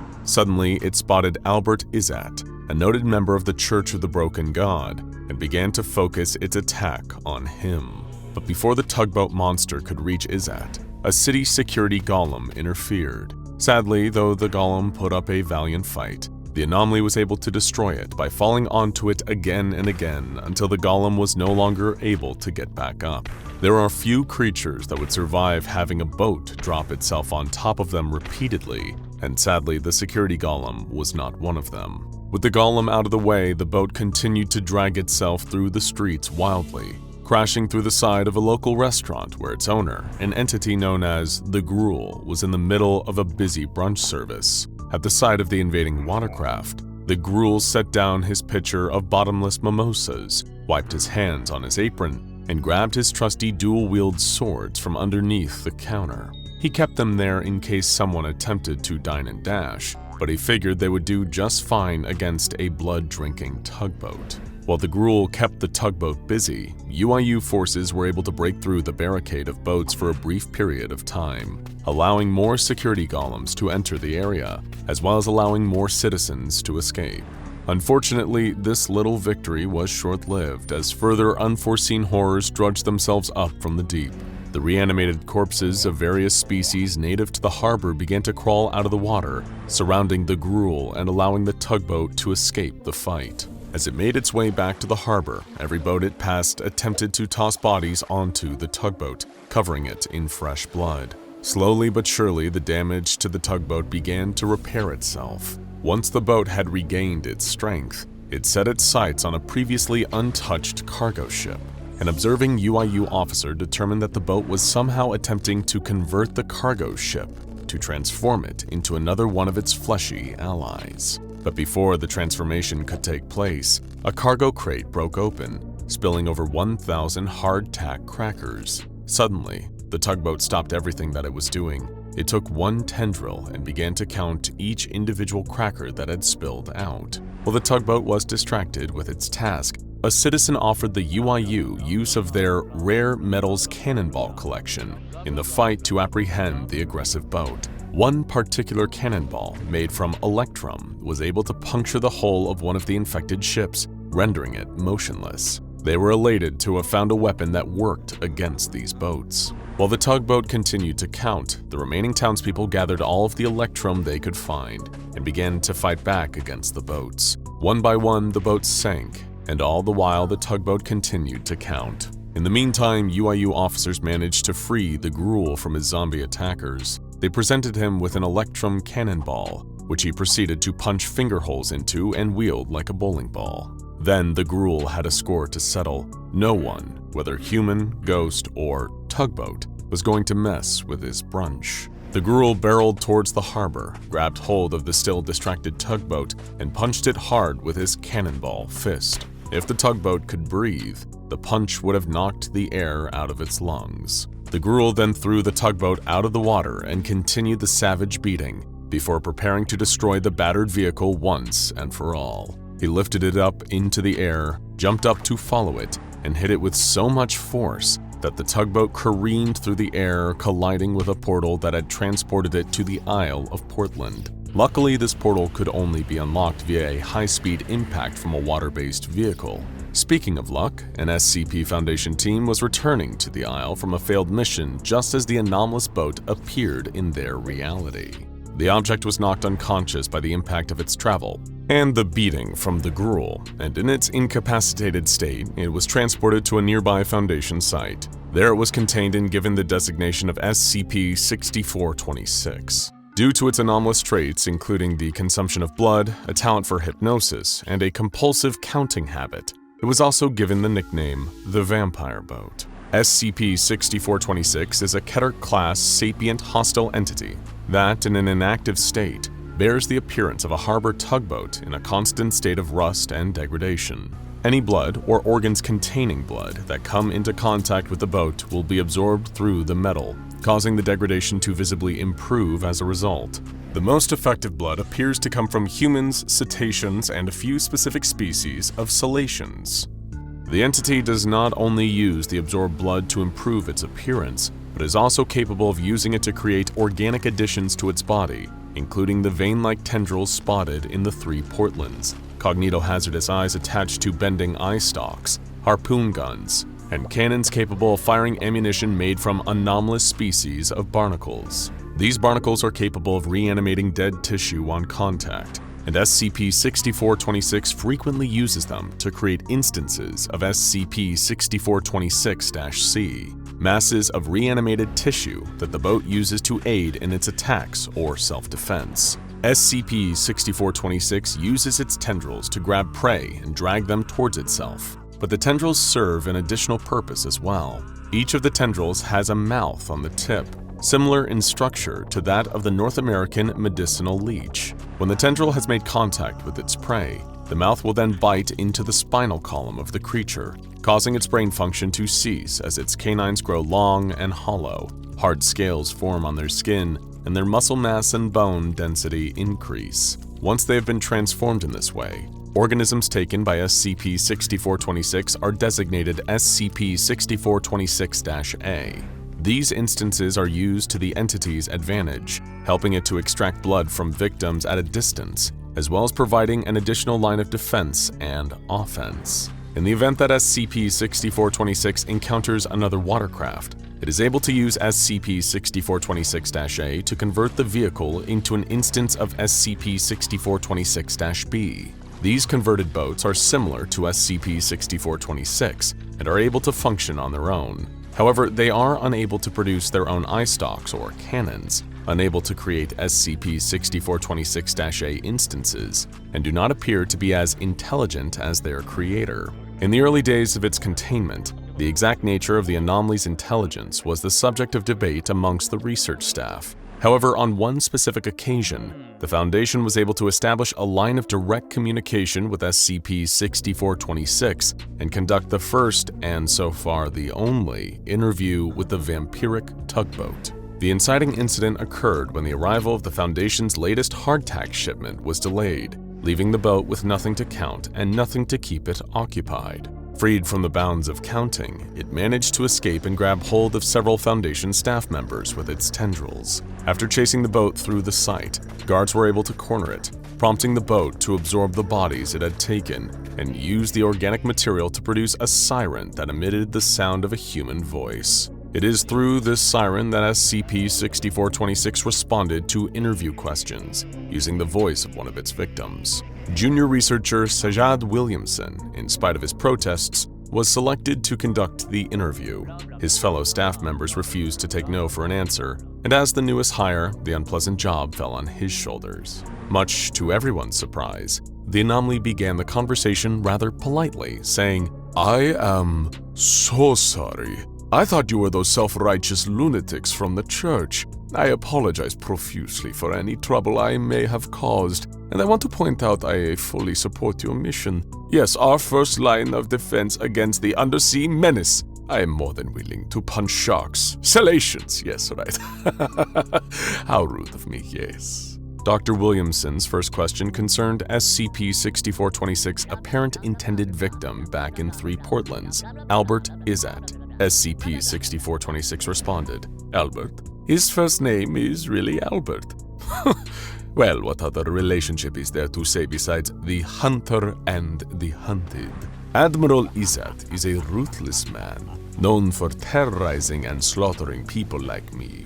He was leading a search party of those barbaric notophiles, intending to gut me like a seal." "What do you mean, people like you?" Dr. Williamson inquired.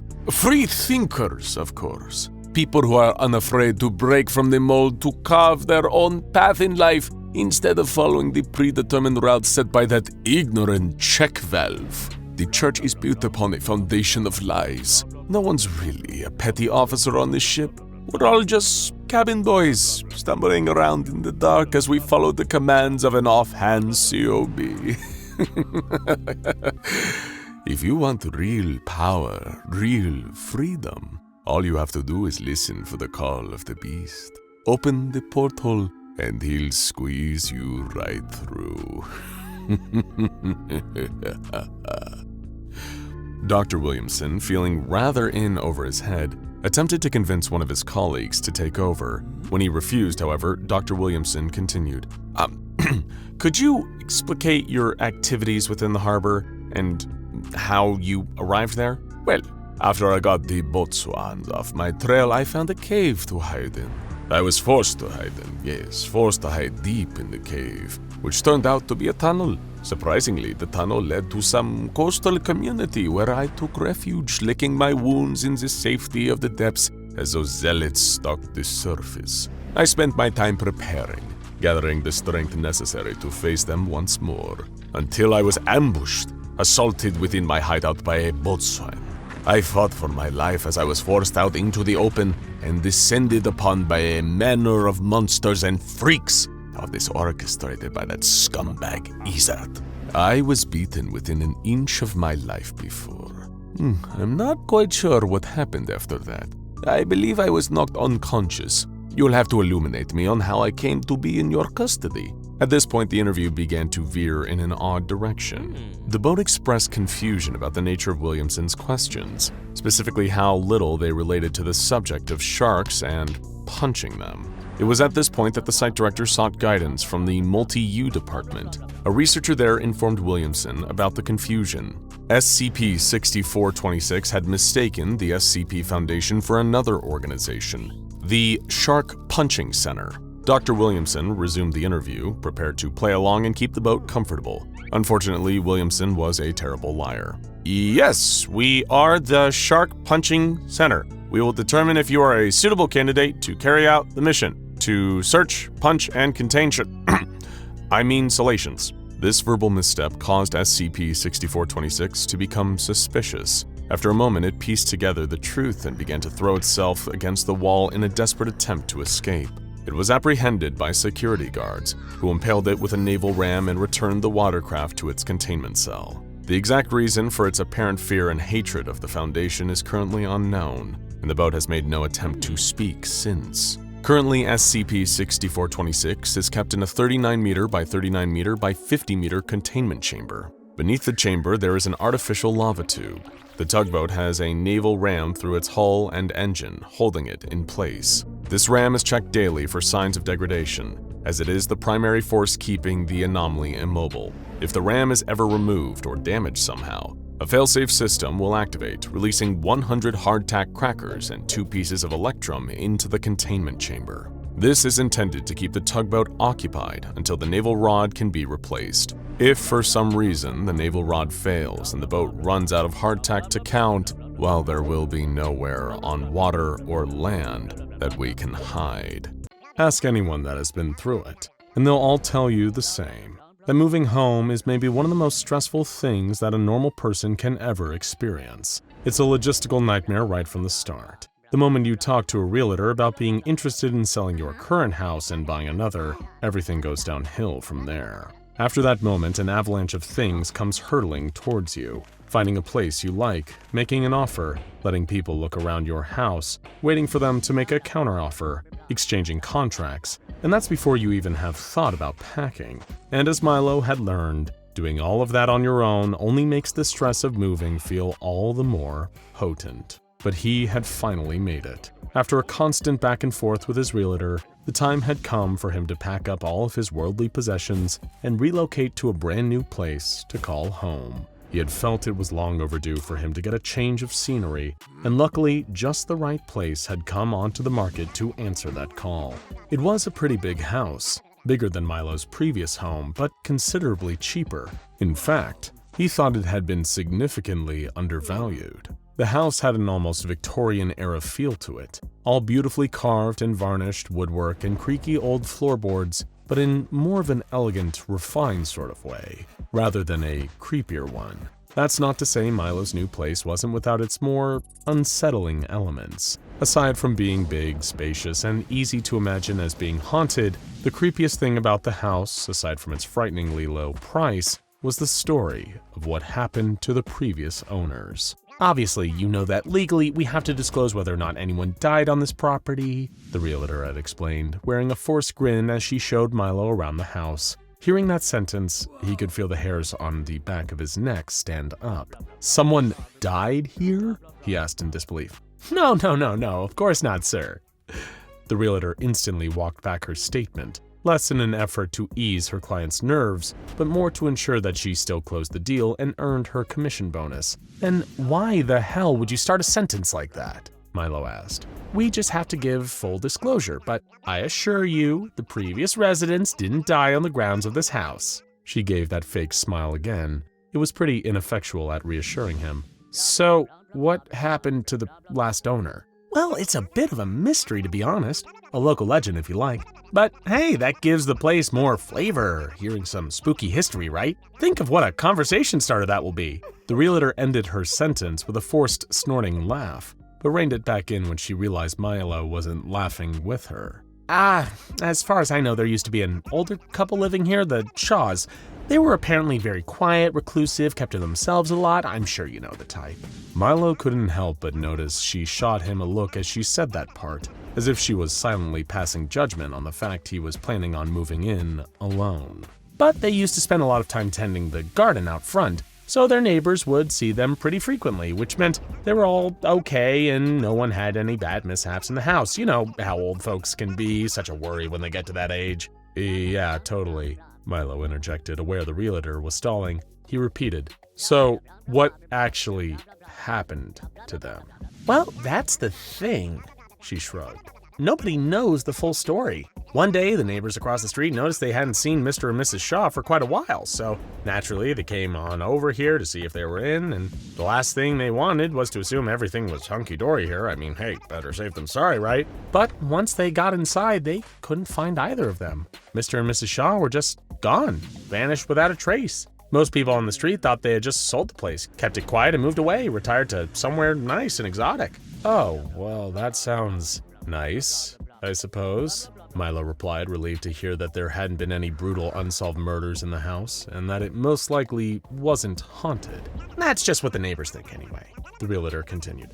"Of course, they hadn't sold the house, they'd just left it. When my firm came in to repossess the place, it had all their belongings in it. Some might even still be laying around here. Anyway, did you want to have a look at that contract?" Well, strictly speaking, Milo was the only human living in his new house. He was never fully alone. He had arrived with his two closest friends, a pair of pets he had adopted while living in his old house. One was a hamster by the name of Donut, named after his round little body, and the golden brown shade of his fur had reminded Milo of the glazed sugary baked treat. The other was Pixel, a bearded dragon with a pattern on his scales that resembled some kind of mosaic art. The first order of business, Milo had decided, was before even unpacking, he needed to make sure his scaly and furry friends each had a suitable place to stay and that he got them fed. Little did he realize, there was something else living in the house with them. Something that was far bigger and was getting much hungrier than either of his pets would.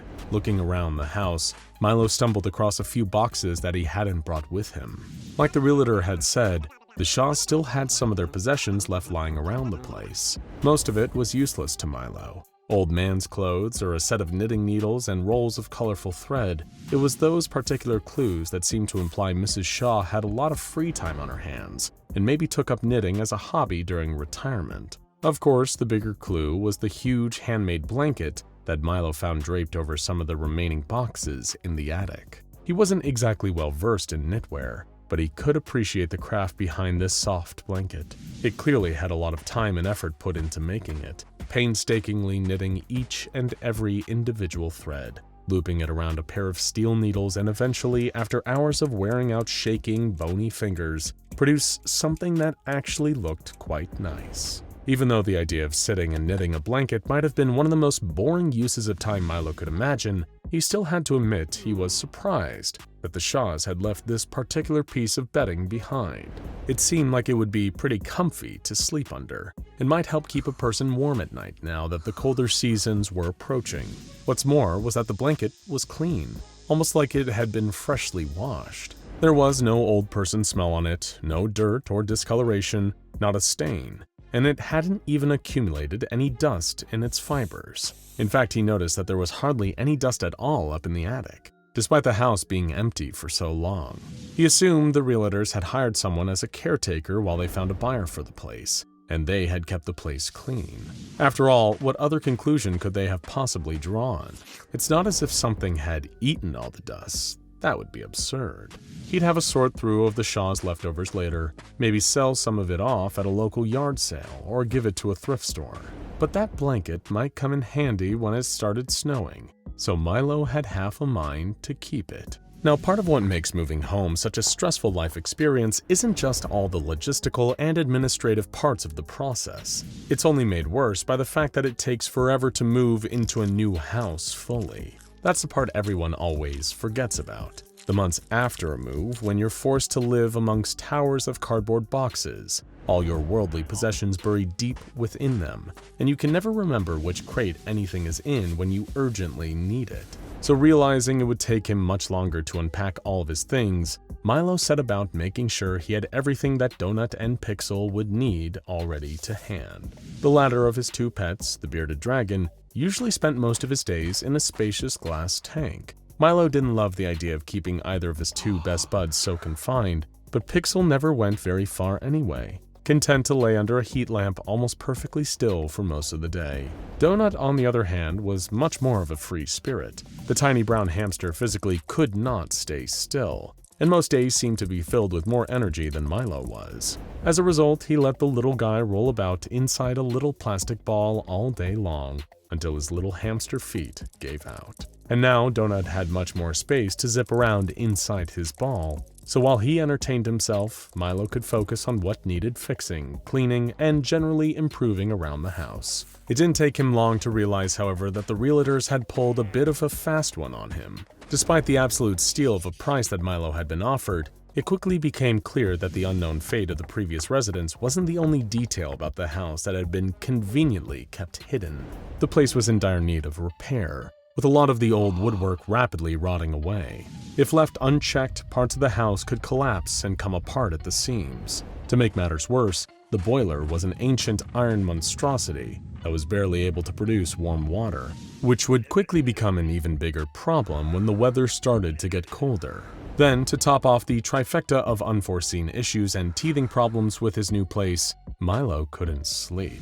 It was to be expected. After all, the house was old, worn out, and had definitely seen better days. There were bound to be a few noises, the odd creak coming from upstairs when Milo and his two pets were all downstairs, the tapping of branches against windows blowing in the wind outside. But for some reason, every audible disturbance that emanated from some hidden corner of the building only seemed to get 1,000 times louder when the sun went down. At nighttime, every squeaky floorboard or random noise of the house settling was nearly deafening, enough to pull Milo right out of what little restless sleep he was getting. The worst part about it was, though he couldn't help it, it made him feel unwelcome, as if Mr. and Mrs. Shaw were angered that he had moved in. In the dark, it was hard not to picture every sound as one or both of the old couple creeping through the corridors, coming to reclaim their home and remove Milo from the premises. One night, the noises started invading what little sleep Milo did manage to get, spilling into his dream and causing them to devolve into unsettling nightmares. There was an old photograph in a frame that he had come across in the personal effects left behind by the Shaws, showing the pair of them staring disapprovingly out of the image at him.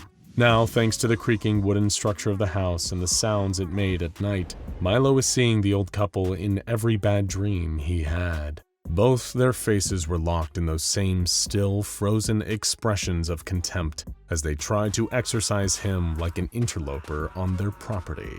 That was the final nail in the coffin that made Milo realize he needed to look at other options. Surely there had to be some way to induce a deep enough sleep so that the sounds the house was making weren't keeping him up or incepting nightmares anymore. He called the local doctor, arranging a consultation for later that day. As he hung up the phone, something nudged against his foot. It was Donut, having rolled through the maze of cardboard boxes still filling the house. Milo took one look at the little brown furred hamster, then the crates that still littered the place. Grabbing the leftover items that the Shaws had forgotten to take with them before they vanished, Milo moved those boxes out into the shed. He knew he was probably reaching, that it was hardly likely to make even the slightest difference to his sleeping, but maybe keeping their stuff away from him would keep the old couple out of his head. The only thing he kept in the house was the blanket. There was no use letting it go to waste, especially knowing that the boiler was on the blink and it would be cold soon. He rolled it up and left it on his bed,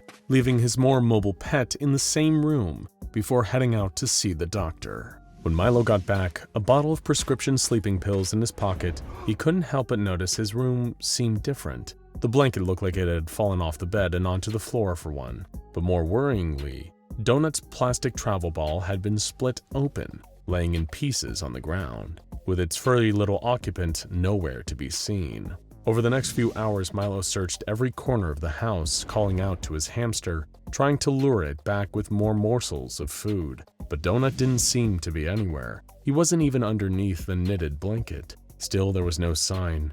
As worry set in, Milo hurriedly checked Pixel's cage to see if he was gone too, but the lizard was relaxing, as lethargic as ever, completely unfazed by what was going on. It certainly seemed that when it rained, it really poured in this new house. Just as he was searching for his missing hamster, Milo heard a new, horrible sound echo through the corridors. This one wasn't so much a scary noise, even if it did make him jump, but it was more the inconvenience that came with it. Finally, giving out after God knows how many years it had been installed for, the house's boiler burst. Spending the afternoon into the evening failing to track down one of his missing pets and stopping the huge iron cast boiler from flooding the basement wasn't exactly what Milo had in mind for fun activities to do when he got home. Going to bed frustrated made it as hard to sleep as all the nightly cacophony of creaking floorboards and branches raking against the windows. He tapped out 2 of the pills the doctor had prescribed him, knocking them back with a sharp motion of his head and a swig of cold water before laying back in bed. As night had fallen, the temperature also had plummeted too. Not having a boiler to heat his room meant that Milo couldn't stop himself from shivering in the cold, his breath forming clouds in front of his face. He reached for the knitted blanket and threw it over himself, curling up underneath it to try and provide an extra layer of warmth to protect himself from the gnawing cold. The pills did as they were meant to, helping Milo to quickly sleep into a much deeper sleep than he had experienced in a while. Although it didn't seem to help the nightmares, Mr. and Mrs. Shaw came back again. This time they had Milo's arms and legs tied up. With their matching disapproving faces, the elderly couple threw something over their helpless victim and tried to smother him to death. For a dream, it felt so intense, so real. Milo could feel a heavy weight on top of his body as he slept. In fact, it felt like it was all around him, engulfing and crushing the life out of him from all sides. But it was the feeling of something wet against his arm, the sensation of liquid against his skin, and the numbness where his hand should be were what finally pulled him out of the dream and into the nightmare. Through the dark and his cloudy vision, Milo could see a wide, gaping maw filled with teeth. The feeling of being crushed was still surrounding him, and despite kicking his legs and trying to free himself from confinement, it didn't stop squeezing him tighter. His panic was already making it harder to catch his breath, but now he could barely fill his lungs enough to scream for help. Not that anyone was around to hear him, but it was the side of his arm that chilled Milo's blood. It wasn't there anymore. Part of it, just above the elbow, was just gone. His hand, fingers, every internal bone and muscle had been reduced to a bloody mess, a slurry of red melting and coming apart. It was runny, little more than a liquid resembling the consistency of sand when it's underwater and becomes sludge. Most of his flesh was liquefied, going further up his arm, and as the blanket pulled its prey into its mouth, until Milo was no more, not a trace of him left, just like the previous owners. Little did Milo, or the Shaws and Donut before him, know, but he'd been the victim of a creature that was part of a rather unique species. While they will often vary in size, shape, pattern, and other aspects of their appearance, SCP-799 always seemed to be ordinary items of knitted bedwear, at least at first. They retain heat like a normal blanket would, and are soft to the touch, and for the most part, don't seem directly harmful. And usually, they aren't. SCP-799s are incapable of much movement, instead laying still a lot of time, not unlike a certain bearded dragon that just lost its owner. They also don't seem to require much in the way of food, extracting what little nutrition they do need by drawing in household dust. A lot of the organic matter in dust is comprised of dead and discarded human hair and skin cells, so this makes sense. This feeding is all done through filtered mouths in the fibers. However, this changes if an SCP-799 blanket is forced to go on a long time without food. While they possess this biological trait themselves, SCP-799 don't seem to regard cold-blooded animals to be the source of food. In fact, they don't even seem to be able to detect other creatures with cold blood, such as reptiles. Instead, SCP-799 will metamorphose into a more predatory form in order to consume any warm-blooded mammal or human being it encounters, transforming its feeding orifices and digestive tract into a singular mouth lined with several rows of sharp, pointed teeth. From there, it will wrap up the largest warm-blooded animal it can find, whether that be a hamster or a grown man, and will tear off parts of its prey, reducing them to little more than a thin slurry as it digests their body mass to feed itself. So if you move into a new house and come across an old knitted blanket, maybe consider throwing it out, if you want to live. The diver screams a silent scream as the giant squid's beak digs into his skin, its many grasping tentacles grabbing him and holding him in place. Nearby, his fellow divers are driven half-mad with terror as they see mysterious figures floating towards them through the murk, and strange Russian voices speaking in their heads. Nobody can help them. They're down too deep, too consumed by the darkness and the pressure of the sea. They're now at the mercy of whatever is inside the submarine. Beginning in the 1940s, with the dawn of nuclear weapons, the American government conducting the world's first atomic weapons test, and the Soviet Union responding in kind with nuclear testing of their own, the two powers entered an arms race fueled by rivalry and a thirst to prove their strength on the world stage. What followed were decades of staggering technological advancements as each nation tried to outdo and intimidate the other. The Soviet Union crossed into the cold reaches of outer space, deploying the satellite Sputnik. The United States responded with the founding of NASA. Tensions reached a fever pitch during the Cuban Missile Crisis of 1962, as United States citizens feared they were teetering on the brink of nuclear war. In July of 1968, the Soviet Union, the United Kingdom, and the United States came together to sign the Treaty on the Non-Proliferation of Nuclear Weapons, agreeing to abandon their pursuit of increasing nuclear power and turn their focus to disarmament. But several months before the treaty was signed, the Soviet government was dealing in weaponry far more dangerous than nuclear missiles, something the other world powers knew nothing about. These deadly secrets were hidden aboard a submarine known as SCP-741. SCP-741 is the underwater wreckage of a Soviet submarine that sank in March of 1968 and came into the custody of the SCP Foundation in 1999. The submarine, a version of the Charlie II class, was deployed under unusual circumstances, which attracted the attention of the United States government. In an attempt to learn more about the submarine, the US government launched Project Redacted, which attempted to recover the vessel from the ocean in the early 1970s. They managed to recover a few pieces of the vessel, though the specifics are highly classified. In the late 1990s, the US government contacted the SCP Foundation, informing them of a possible Euclid or Keter-class anomaly in the wreck. At this point, it passed into the custody and surveillance of the Foundation.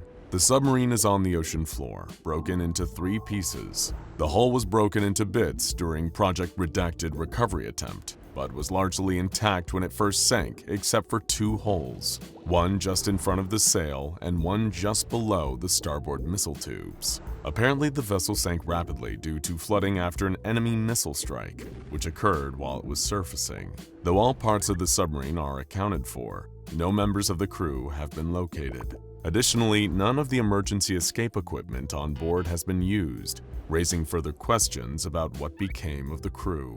Wherever they went, they seem to have left something behind. Whenever divers are sent down to investigate the wreckage, they report experiencing anomalous currents and strange sea life, and hearing moans, disembodied voices, and incoherent whispering. They also report seeing blurry, faintly glowing figures. Additionally, the ocean life in the area is unnaturally aggressive, particularly large squid and sharks. This effect was first noted during a manned expedition into the waters around the wreckage, described in Incident Report 1741-A. Divers A-26 through A-30 embarked from the icebreaker Yamal into the waters below with the intention of studying the potential anomalous activity surrounding the wreckage. As the group of divers approached the submarine, they could feel the shift in the water around them, the oppressive feeling of abnormally increasing pressure bearing down and threatening to crush them. If their specialized diving equipment were to fail, they knew that that would be it, and the command would have to come and fish their corpses out of the water. Or even worse, they would vanish entirely, meeting the same mysterious fate as the crew of that doomed submarine. But they couldn't fixate on that. They had a job to do. At first glance, the wreckage appeared undisturbed. unchanged since the previous inspection. Still, they needed to take a closer look to be sure. As the team got closer to the vessel, A-30 was startled by the sight of movement from within the wreckage, spotting motion through one of the holes in the structure as something passed by. He pointed it out to his colleagues, but they dismissed it as likely a giant isopod or spider crab, which were crawling all over the surrounding area. A-30 laughed off his jumpiness, agreed that they were probably right, and continued the exploration as planned. Control authorized the divers to proceed to the next step, and A-29 activated sonar and lights, moving toward the starboard side breach. There, a faint glowing caught his eye. The glow resembled that of radioactive material, but when the team checked the radiation levels in the area, they remained stable. Whatever the source of the glow was, it wasn't radioactive. At this point, his neutron counter began to register something, and all of a sudden, a disembodied voice could be heard saying, "Vasily Yevgeny, can you hear me?" The voice was muffled, and though it could be heard over their communication channels, it emanated from somewhere in the wreckage, deep underwater. As A-29 watched, a glowing shape emerged from the darkness. It was only an outline, the suggestion of a silhouette, but the shape was undeniably familiar. It looked like a person. The other divers quickly noted the apparition too and began to panic. Some checked their nitrogen levels, believing it to be some sort of nitrogen narcosis, while others pointed out that they couldn't all be suffering from nitrogen narcosis at the same time. The unknown voice continued speaking, saying, "Help me, it is getting hard to breathe."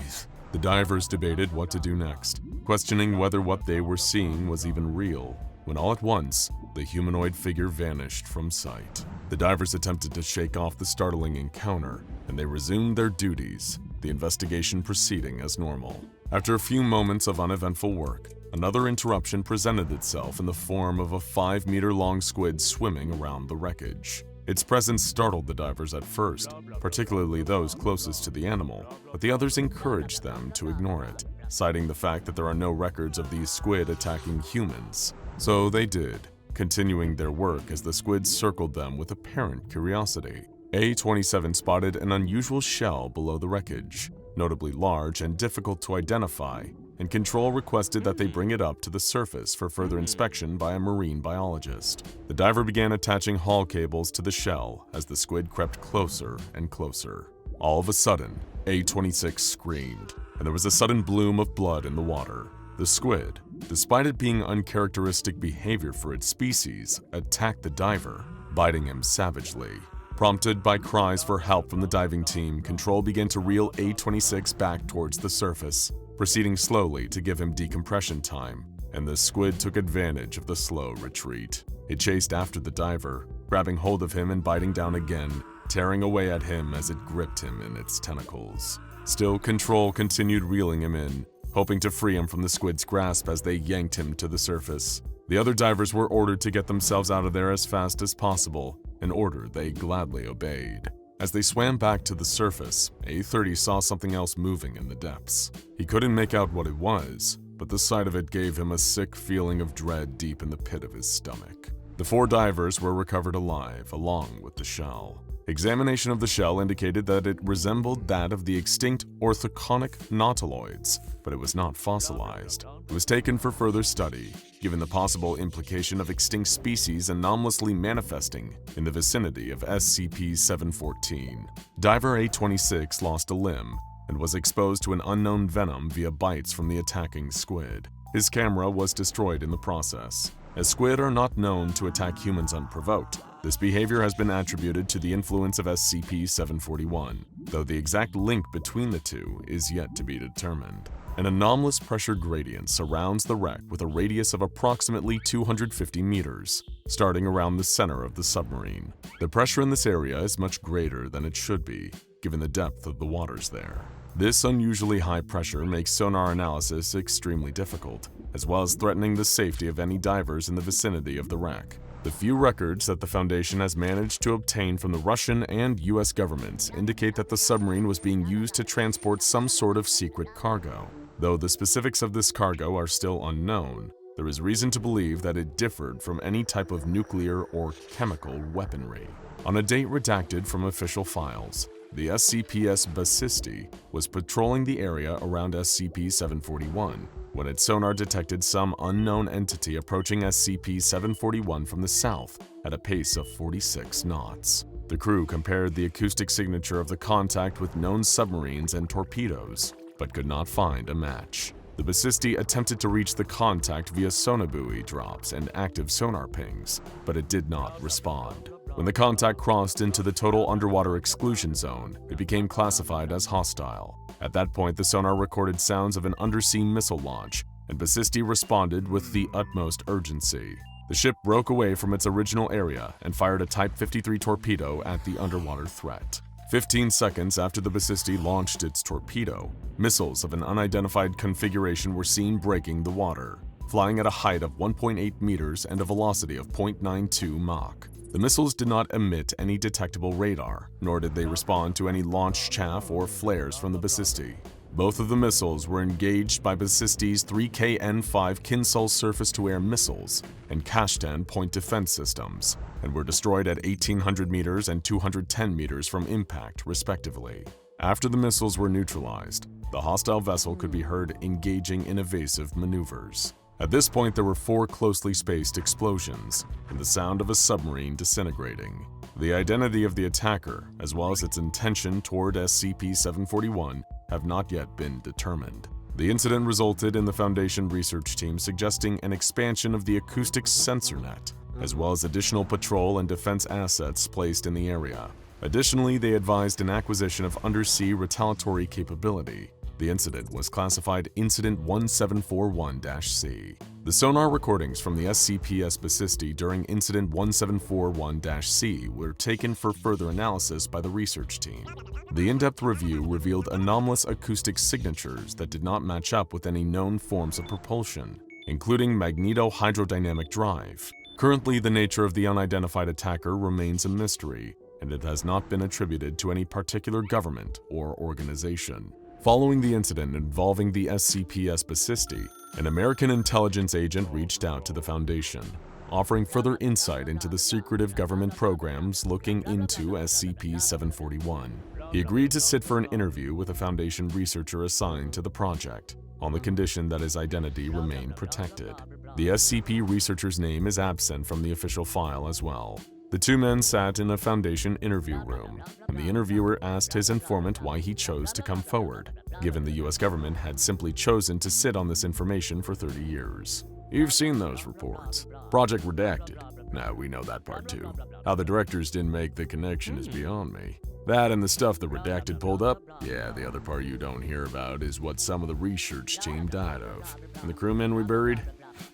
Just uniforms. Also, the nuclear device we recovered wasn't a missile or torpedo warhead. It was a demolition charge. Does that make any sense? After all those clues, I had to come forward.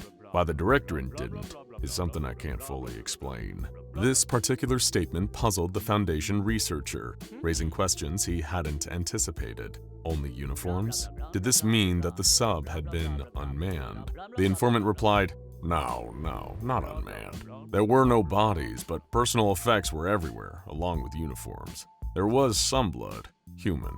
Before you ask, on one of the torpedoes and a bit of skin where somebody probably crushed his hand loading the thing. Just no bodies left. When I first looked into all this, I had no clue what the hell had gone on down there, but I started putting things together. The Foundation agent began to speculate based on the mounting evidence. Could it have been a Soviet weapons program? A deadly biological agent of some kind? No, it wasn't that. I thought maybe it could have been, so I dialed up some of my contacts at Biopreparant. Us spies wind up owing each other favors after a while, and they denied it vehemently. Not your usual cover-up baloney either. They clearly stated that whatever the sub was carrying, it wasn't theirs. They wanted no part of it. Sounded like he was gonna puke when I mentioned redacted. Doctor, do you have any idea what it takes to make a bioweapons researcher sick? Now that wasn't what really bugged me though. What really kept me awake at night was the KGB file that fell into our hands. They mentioned a covert op by the Soviet military against an internal unnamed faction to get rid of a, quote, terrifying weapons that even the Soviet Union can't safely control. They wanted to lose it, whatever it was, or maybe fob it off onto the US. Of course, that all came to light right before the Iron Curtain fell, and given the atmosphere at the time, it was practically impossible to convince the directors that they weren't talking about nukes, and even once I did, they still didn't even think this was worthy of action. I mean, the redacted would probably have me hanged for treason if they ever find me, but it was worth the risk. And by what I can gather, sounds like Russia thinks so too, loaning you half the Pacific Fleet and all. The interview continued after this point, but the rest of the conversation was considered irrelevant and stricken from the official file. The interview left the Foundation with more questions than answers, though they were more certain than ever that SCP-741 must be kept under strict containment procedures. Due to the object's location at the bottom of the sea, as well as the unusually elevated pressure around it, it is unlikely that many civilians will come into contact with it. However, as an extra protective measure, sonar and submersible monitoring is conducted on a periodic basis in order to verify that the wreckage has not been interfered with in any way.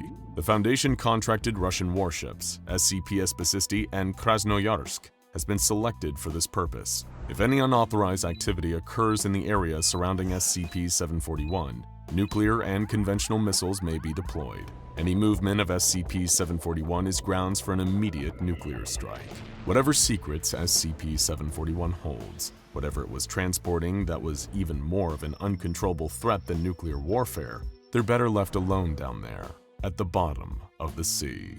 You've been walking for days. Your body aches. You're dripping with sweat from the heat of the sun bearing down overhead, and yet you're wrapped up in layers upon layers of clothing. Even your face is covered, and you're wearing thick black goggles so that not a single centimeter of your body is exposed. Your journey has been long, and you feel like you might die from exhaustion or from overheating due to these multiple layers of clothes. But dying is better than being exposed. You saw it happen when your entire team changed. The light cannot be trusted, not even for a fraction of a second. It's been like this for years. You've learned and survived through painful experience. Many of those you used to know cannot say the same. You've been alone for so long. You might have given up all hope if it wasn't for the distress signal coming from a nearby SCP Foundation containment facility, Site-46. Any kind of survivors would be better than nothing, no matter what kind of sorry shape they were in, as long as they were still human. You find your way to an opening in the side of a mountain and slide into the cave, hoping you weren't spotted. The whole world is crawling with those things now. You can't let yourself be seen. As you trudge down the cave towards the entrance, you see what looks like a huge black snail trail splattered on the ground, leading into the facility. You try to avoid it and press on. You don't even need a key card to enter. The door has been left ajar. The facility reeks of those things, but you can't see any of them. You just hope they've moved on and left some human survivors in their wake. The place looks abandoned. Every step you take echoes through the empty halls. When you find that the elevator's out, you take the stairs all the way down to level B5, Keter Containment. Lucky for you, it seems all the cells are empty now. The horrors that were kept inside of them have all long since flown the coop. You keep following that slimy black trail until you find an abandoned office. There are no people here anymore. Just a broken barricade, some empty medicine bottles, and a bucket that the people inside the office had apparently been using as a toilet. You breathe a sigh of disappointment at finding no one alive here, but you're at least relieved to be out of the sun. You can finally remove your jacket and head wrap. With your uncovered eyes, you notice that a nearby computer terminal is still powered up. You sit down at the desk and turn on the monitor. Because of the emergency procedures put into place in a K-class scenario like this, safeguards no longer apply. You can access all the information you need, up to and including finding out what actually happened. In the dull glow of a nearby emergency light, you see a dark shape slumping through the halls in shadow. You tense up, then exhale as it slithers off into an adjoining hall. You're safe, for now. The terminal has finally loaded and authenticated your access. You're staring at the file for SD Locke's proposal for SCP-001 when day breaks. It's the only name you can give the apocalypse your world is currently experiencing. This is one of the only anomalies in the entire history of the SCP Foundation to be given the Apollyon Containment class, meaning containment is truly impossible. SCP-001 is the most dangerous enemy that the Foundation and planet Earth has ever faced. It's always been the principle of the SCP Foundation to battle in the dark so that the civilian world can thrive in the light. But now the light has become the enemy. Anyone exposed to any amount of sunlight for even the briefest period of time is subjected to the effects of SCP-001, and those effects are beyond horrifying. The SCP Foundation Administrator released an urgent memo telling Foundation personnel to make their way to Site-19 at all costs, because they need all the help they can get. Those exposed to SCP-001 in the process are no longer considered human. Their new designation is SCP-001-A. These new entities are to be avoided at all costs. But in case of emergencies, the Administrator says it is permitted to cut off parts of your transformed comrades and eat them to avoid starvation. No attempt should be made to kill them, since you won't succeed. You'll just put yourself at risk. When the sun changed and became SCP-001, it instantly affected 6.8 billion innocent people. The second the visible light touched them, whether it was from the sun itself or even reflected off the moon, their bodies liquefied, melting like candle wax into puddles of living gelatinous slime. This effect isn't isolated to humans either.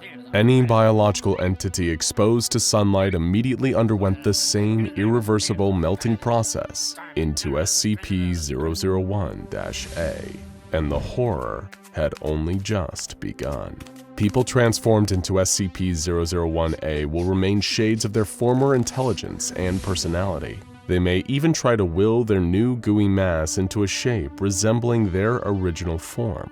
However, these individuals will lose their sense of self if they come into contact with other instances of SCP-001-A. When they come together, 001-A instances will bond on a molecular level, wading up into horrific giant blobs with only one purpose: integrating more matter into their bodies.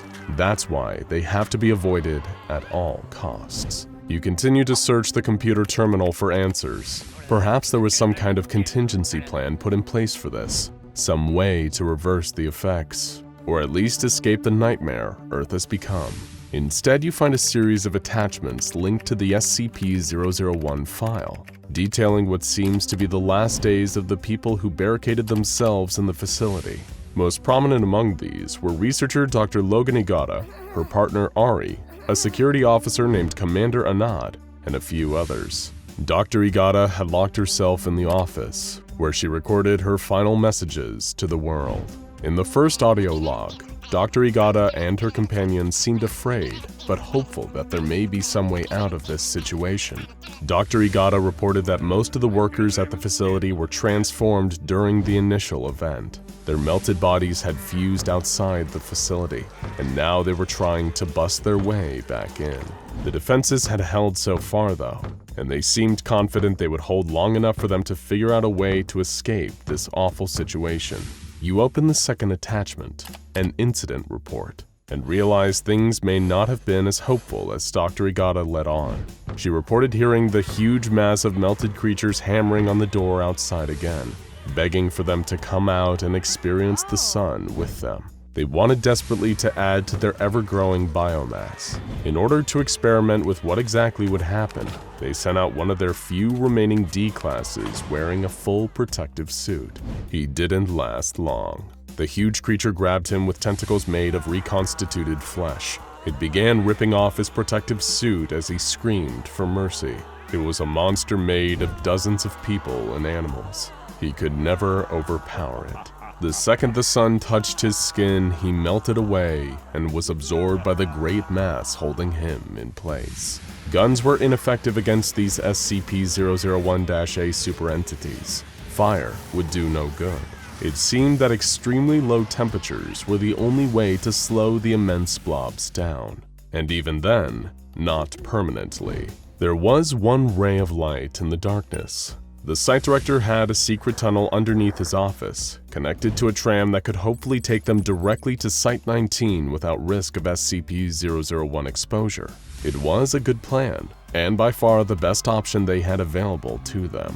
But the best plans often don't work in practice. You open the next attachment on the terminal. This time, it's a video feed. You can actually see Dr. Logan Igata, and she looks harrowed by what she's experienced. As it turns out, while the others, including her partner Ari, attempted to escape through the tunnel, something had happened. Dr. Igata heard Ari's voice over her radio, but there was something wrong with it. It was too low, too guttural, and filled with gurgles. SCP-001 had gotten her. She was changed. The monster from above had crawled in through the ceiling. It had taken them, all of them, and converted them into something less than human. Any hope of escape now seemed gone. Ari told Dr. Igata that it would be fine, that it was such a bright, beautiful, sunny day outside, and she was wasting it locked up inside that office. She tormented Dr. Igata with their shared memories of picnics in the park on sunny days in the past. The monster with Ari's voice did everything it could to try to convince Dr. Igata to give up and join them, but she wasn't ready to go just yet.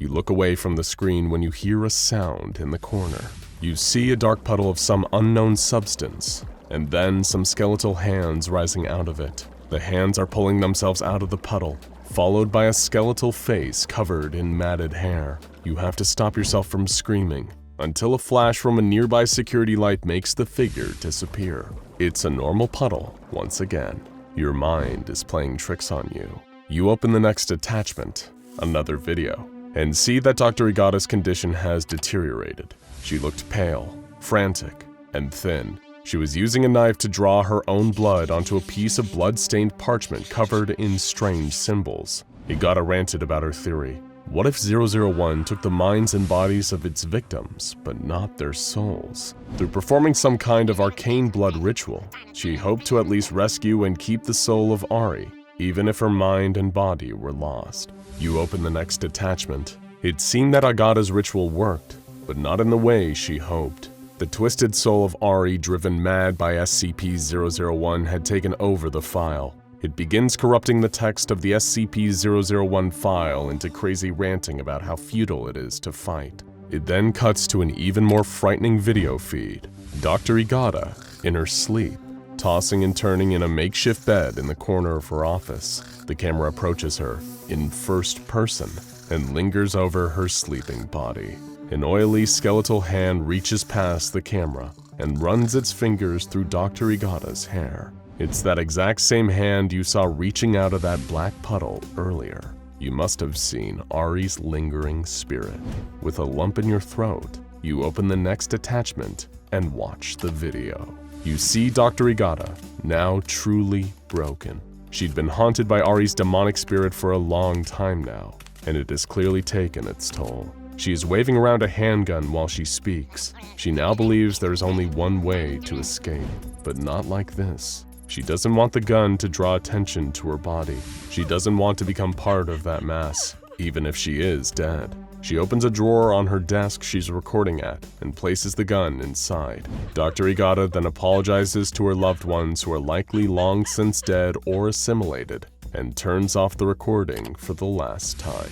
In that moment, you realize there's a single drawer in the desk in front of you. When you reach forward and open it, you see the same handgun Dr. Igata was holding is laying inside.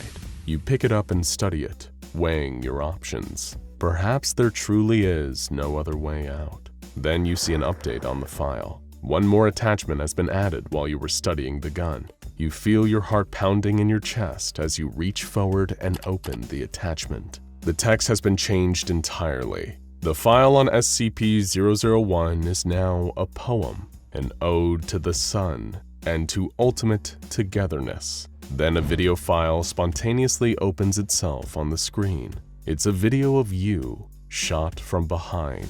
You see those oily skeletal hands reaching for you in the dark, just like they did with Dr. Igata. In that moment, you panic and fire the gun behind you, hoping to scare off the spirit. Instead, the sound of the gunshots attracts something far worse. The immense blob of screaming, melted flesh charges towards the office. You try to barricade the door, but it is not enough. The flesh seeps and bursts through and grabs you in its meaty tentacles. You scream and try to escape, but it won't save you.